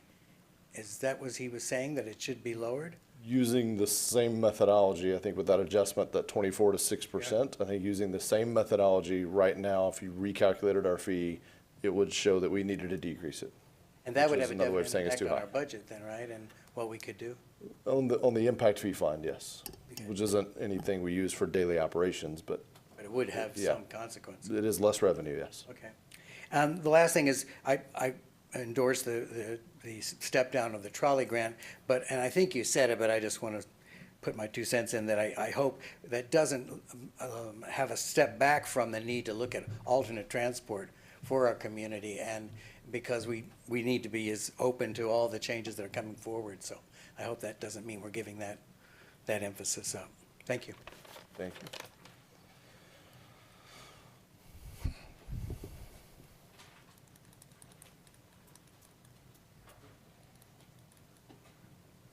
.1065 Clubhouse, Dick Abbott. Just had a couple quick questions. First of all, does the value of a home have anything to do with the impact fee? Do other cities or counties use value of homes? They don't, in the value? Square footage, I believe. Square footage, okay. All right. At the second question, at the Brandon Center last week, the county was there talking about the tax increase possibility. And my question is Sugar Mill Drive a city, is that a city road? I believe it's county. Sugar Mill Drive is, I know Pioneer Trail is, but Dick, county is south of Pioneer, I believe city north of Pioneer. So the entrance up near your street, I believe is city. I can correct myself tomorrow if I need to on that. But the portion to the south. I've been told it's a city road, Sugar Mill Drive, from Pioneer to 44. The question is, Coastal Woods is putting up 1,300 homes, another possible 2,600 cars out there in Sugar Mill Drive. Does Coastal Woods developer pay for these impact fees, or towards the going from 2 lanes to 4 lanes. It was on a map. They're going from 2 lanes to 4 lanes in Sugar Mill. That's part of the tax increase.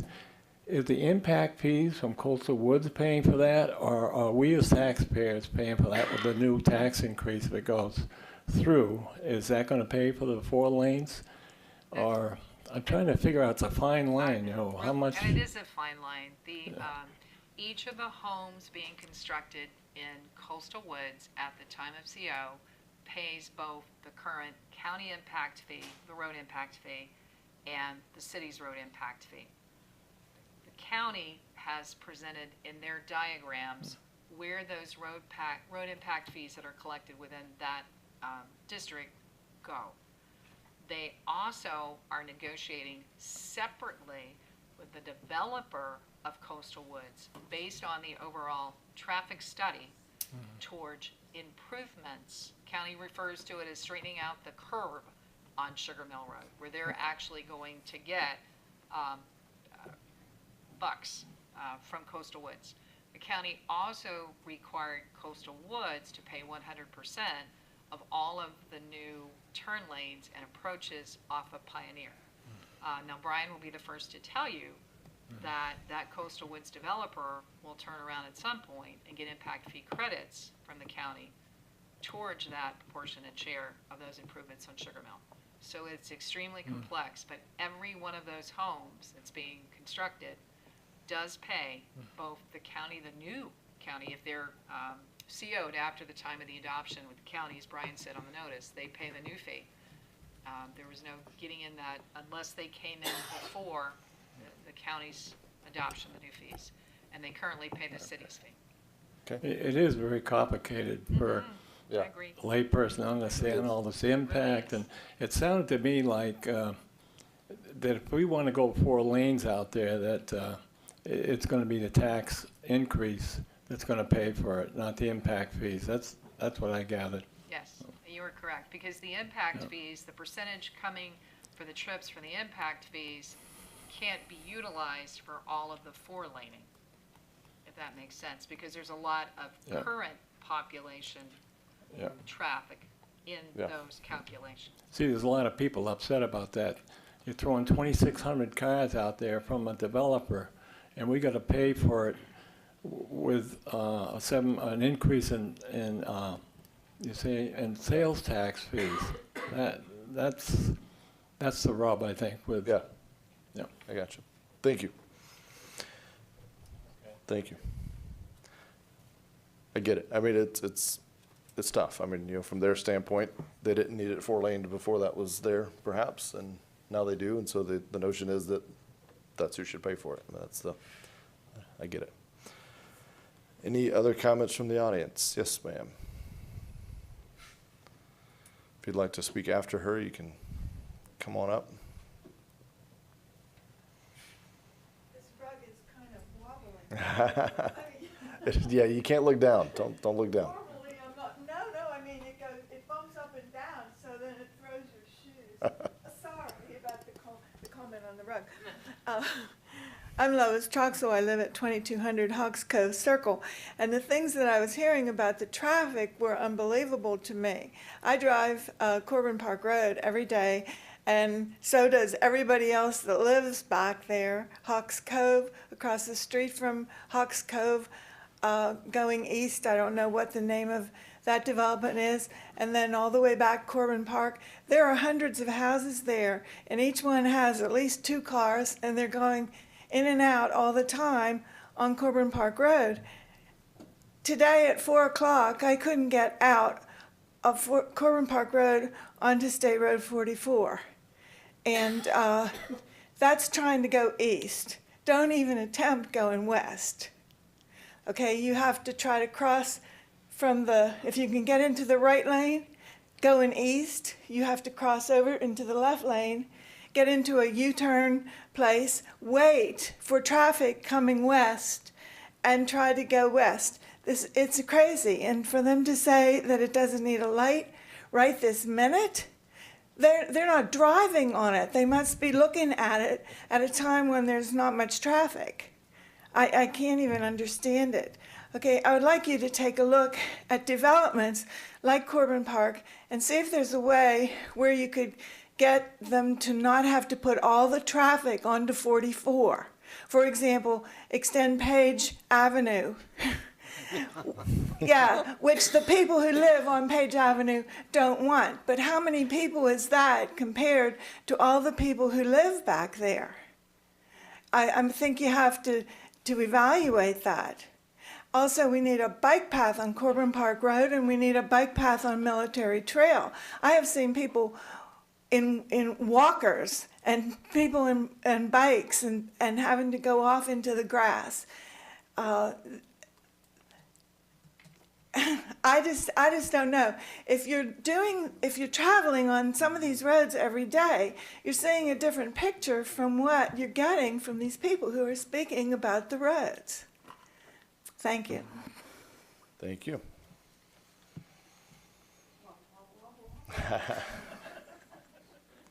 Any others wishing to speak tonight? So it's my one chance to talk about Page, and then I'll be done. So I live in that area. I live kind of behind you in Hawks Cove. I had a really interesting call the other day, and this I'll tell you why I was opposed to Page Avenue. It's not because it's near us. I had a call from someone who was looking at 20 or 30 acres that's for sale on Page Avenue, and they want to put in massive development back there. So the minute you open it up, and they were asking, when is it going to be paved? Like, when's the bridge going to be done? Because we're ready, we want to buy the property and move forward. So the concept of induced demand I talked about earlier, the minute you pave that, it may relieve traffic for a little while. It may give you a nice little cut through for a little while. But I'm convinced over time, some of those roads, maybe not in this case, but the risk is there that you just build up a ton of homes back there, and then you not only have the traffic you already had, but you have a lot of additional traffic clogging up not only that road, but now all of your main roads that you haven't been able to add 2 or 3 lanes to. So that's the fear. And I'm not saying that that should stop us from doing anything, but that's the concern. Now, there may be other alternatives, but that's why I have been opposed to that from the get-go as a resident of the community. But we could talk about that on our own time on my front porch over coffee sometime. Come by. Any other public participation? Seeing none. Any other business? Any member of the commission wish to comment on any other business at this time? Commissioner Colodi. A comment, and we've kind of been talking around this about Flagler Avenue and the existing problems we have down there. Well, right now we're trying to hire more policemen, and we're having some difficulty because there's no applicants. We have a lot of funds that we've set aside for these patrolmen. One thought I had, and I would like to have us discuss this at perhaps our next meeting, would be if we could hire a focused code enforcement person to deal with traffic issues such as trucks parking where they shouldn't when they load and unload, people parking during heavy use activities, not just on Flagler Avenue, but on 2nd Street, over by the restaurants on 3rd. Mercs, they park all over the place, even though I go there all the time. But I think that perhaps if we have these funds available, we might want to put it into code enforcement. Code enforcement, as we all know, is a very tricky issue, but I think we should have more of it, and I would like to spend some money for that. Okay. Chief's not here at your next meeting, neither am I. We do have 3 part-time parking ambassadors that we pay for from the parking fund. So as you prep your budget for this next year, we could even add now additional part-time person funded by the parking fund, or if you want to add just if you want to talk about the cost of adding, we have 3 code enforcement officers now. I think that includes our I can't remember if our animal control officer is included in that 3. It's not a lot citywide. It's an excellent point. So if you wanted to talk about adding additional code enforcement officers in the budget, I am gonna ask that we move that workshop. It was scheduled for April because I think you're gonna need to talk about the AOB site. You'll see on an agenda item that's coming next Tuesday night. And on probably also road impact fees in April.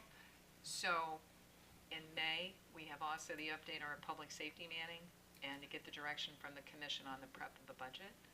So if you'd like us to give you, we can go ahead and send you an email now on the cost of adding code enforcement, or we could move, because that's general fund, or we could look at adding another part-time parking enforcement person, which is the person that cites the people usually for parking in the right-of-way, the overflow that you were talking about. Chief traditionally schedules on event weekends, for example, there are hours around those events. So just kind of let me know, give me a heads up maybe as to if you want to talk about it general fund code enforcement, or if you want to talk about it more for part-time parking enforcement. Because parking enforcement we could do now without any impact to general fund.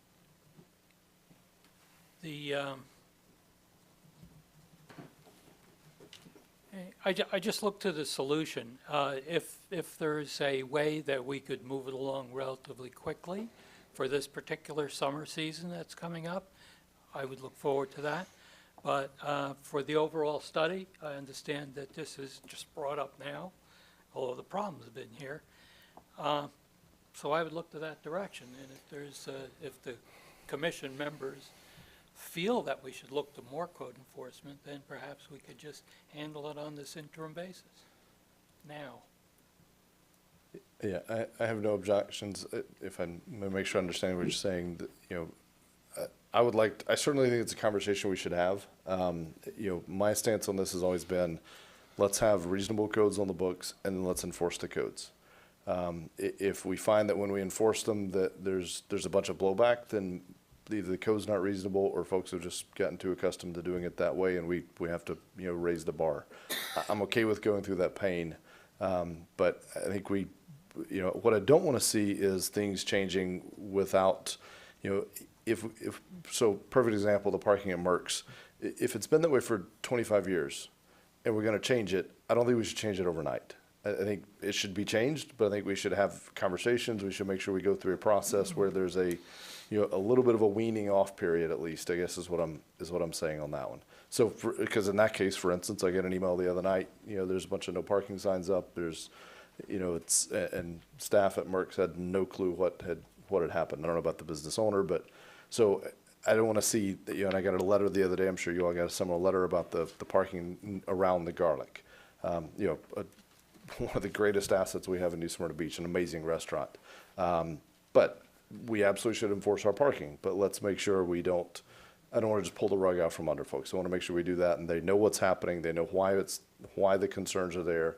You know, so I agree with moving quickly, but I think we should do it as a conversation. Now the things along Flagler you mentioned and the truck parking and all those things, you know, what I understand about that is we absolutely have had, I think, some business community partners that have fallen short on promises that they made during the construction process. And so to me, that's not, you know, that's a whole different thing. That isn't a problem that's been there for 25 years that we're now proposing to change. That's something that they created. They said they wouldn't create, and we should change it tomorrow. You know, endeavoring to work with the business owners along Flagler to the extent we can, but anyway, so that's kind of my general thoughts. It probably merits more discussion than we're going to have tonight. I do think Chief needs to, I would think that Chief would need to be here for that discussion. So I would say I'm okay with having this as maybe an agenda item at the next regularly scheduled meeting when the Chief is here. And in the meantime, not making too many dramatic changes to how we've done business for the past 20 years. We enforce the code. Yeah. And those no parking signs have been up there since the streetscaping was completed, probably 4 years ago. And the police department cannot pick and choose as to where they enforce the code. And that specific incident, there had been an individual who complained about someone parking in a handicapped space. The officer went over there, the individual says, "How about these people?" So the officer basically ticketed the other people that were parked on the sidewalk. The parking on that sidewalk at Merck's, I've been here for 10 years, it's been an issue for at least 10 years, and probably for the 20 or 25 that you've been here. they have always insisted that it is their God-given right to park in the public right-of-way, and it's not. Yeah. So there's no rules that have changed with regards to Merck at all. And the police department is simply enforcing a no parking that has been in effect for a number of years. And I think there's just a misconception sometimes that our folks get to pick and choose, and they don't. And it's always, 99.9% of the time, it's a citizen complaint that's been Yeah. called in. And I hear what you're saying. I mean, no, we absolutely don't get to pick and choose, and we absolutely should enforce the codes on the books. But I mean, I think I could probably have and I've been to Merck's once in my life, and it was the other night when somebody called me, and I went by just to see it. So, I'm gonna say but best wings I in think, town.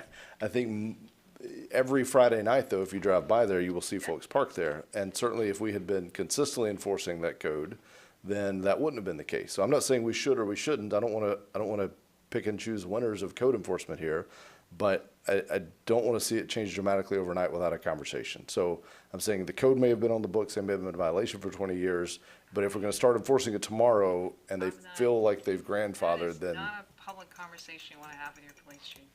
I- He feels very strongly about enforcing the codes that are on the books, and he will tell you. as do I. If you don't want it to be a no parking area, then take out the no parking signs and go back. But again, those signs have been there, they were complaints. Jake will tell you how many times we've ticketed folks parking on the south side of the street. And the complaints that always come in from new folks who think it's okay to park along the right-of-way on the east side of the boat ramp. All of that no parking, I know it's been 4 years since we added all those trees, at least 4 years it's been in place. So it is not anything new. But Chief feels very strongly about it. If it's not, if you don't And- want to enforce it, take it off the books. And we're saying the exact same thing. Just to be clear, I absolutely agree. We should enforce the codes we have on the books. All I'm saying is if we haven't consistently every Friday night for the past 10 years enforced it, before we start that, I think we should just give a heads up. That's all I'm saying. Any other thoughts on this item? I Not just to have a- solve it tonight, but do we want to talk about it Yeah, I later? just have a comment on his original statement is that he has positions that haven't been filled, so there should be a pot of money. Just because you haven't filled the position doesn't mean the shift's not being filled. It's usually filled by an overtime person who is consuming that salary that you budgeted for. So the big pot of money, from my understanding, is it's not there. It's the overtime people are in fact, filling those shifts to make sure that we have adequate protection out there. And so that money's being used for that purpose, Yes, so. but I think it's a great conversation to have. Yes. Agree. Whether it's code enforcement that you're looking for or parking enforcement, because it's worked really well having the part-time enforcement folks on parking to be able to work the special events that you were talking about, because he does pull in, particularly in the summer, you'll often see all three of them working on Saturday and Sundays. Mr. Sachs? you have Just a quick comment? question for my colleagues and staff. Would it be a good time to labor and task the Beachside Task Force, if anyone has an appetite to engage in that conversation again? I'm so concerned that we're growing our popularity. It's a good thing, but at the same time, it's very troubling for our residents who I'm hearing an awful lot. I'm afraid I won't be able to get to the hospital, or an ambulance won't be able to get to me. I'm afraid to leave the island because I won't be able to get back. We've encountered these things even being more mobile. We're younger, older people, my wife and I, but we know how to get around. But a lot of people are so constrained by the traffic that's waiting while the tide goes down, while they wait for the gates to go up on the beach. Flagler Avenue's popularity, the Garlic's popularity, everybody it's a nice thing for our businesses, but our residents are getting hammered. So I wonder, where can we dip into a well of wise people who have been through this before, who might be able to help us through? Are there people here, are there people in St. Augustine that we can look to, Key West, other very popular tourist cities, Anna Maria Island, another one comes to mind. We do need help, I believe.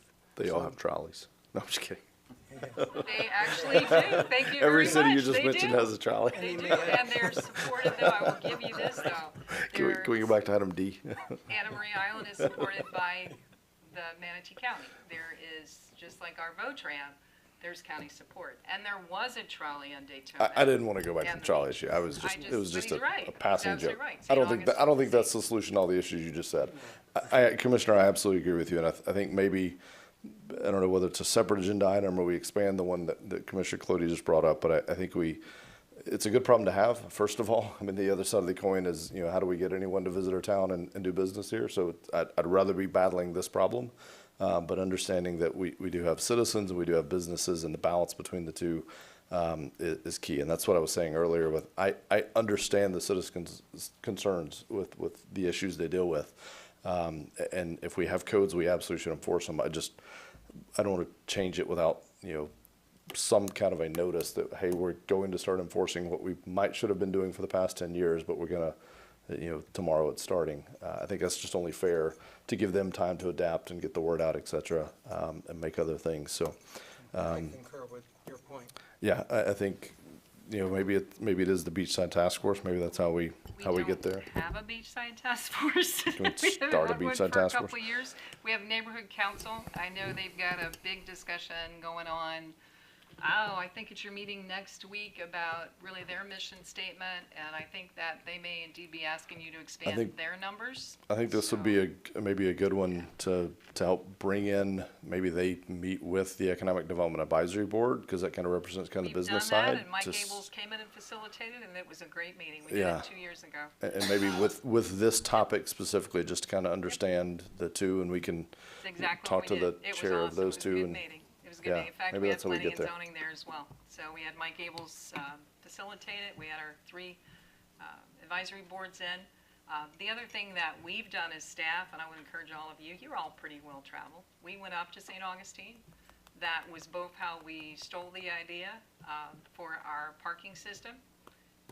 They have a beautiful parking garage. They do have a heck of a debt service load on it that they're not paying right now. It's hard. They're dipping in their general fund. But we also stole the idea of the Morningsfield. So we spent a few days, St. Augustine, just with our staff, meeting with their staffs. We brought those folks down to our beachside task force meetings. We brought them down to our parking task force meetings. We brought the Daytona people down. So yeah, Commissioner, you're absolutely right. There's a lot of cities that we can learn from. And we didn't take the trolley. I think it's just kind of giving a natural end to a 2-year-old grant as an end to looking at mass transit either. You're absolutely right that there've got to be other inexpensive, or I should say less expensive solutions that can be privately driven to help us out on our Okay. mobility fee, Brian. Any other items for other business? I'd just like to thank staff for the job well done over on Magnolia. They put up the lighted speed signs, and they've painted all of our curbs a nice bright yellow. So it's been 2 dreary days, but they've accomplished that during these, bad weather days. So hats off to them for all their hard work. Thank you. And there is an agenda item on the 26th for the next round for the commission to talk about your policy direction on what additional things you want to do on Magnolia. Okay. Any other business? Seeing none, we're adjourned.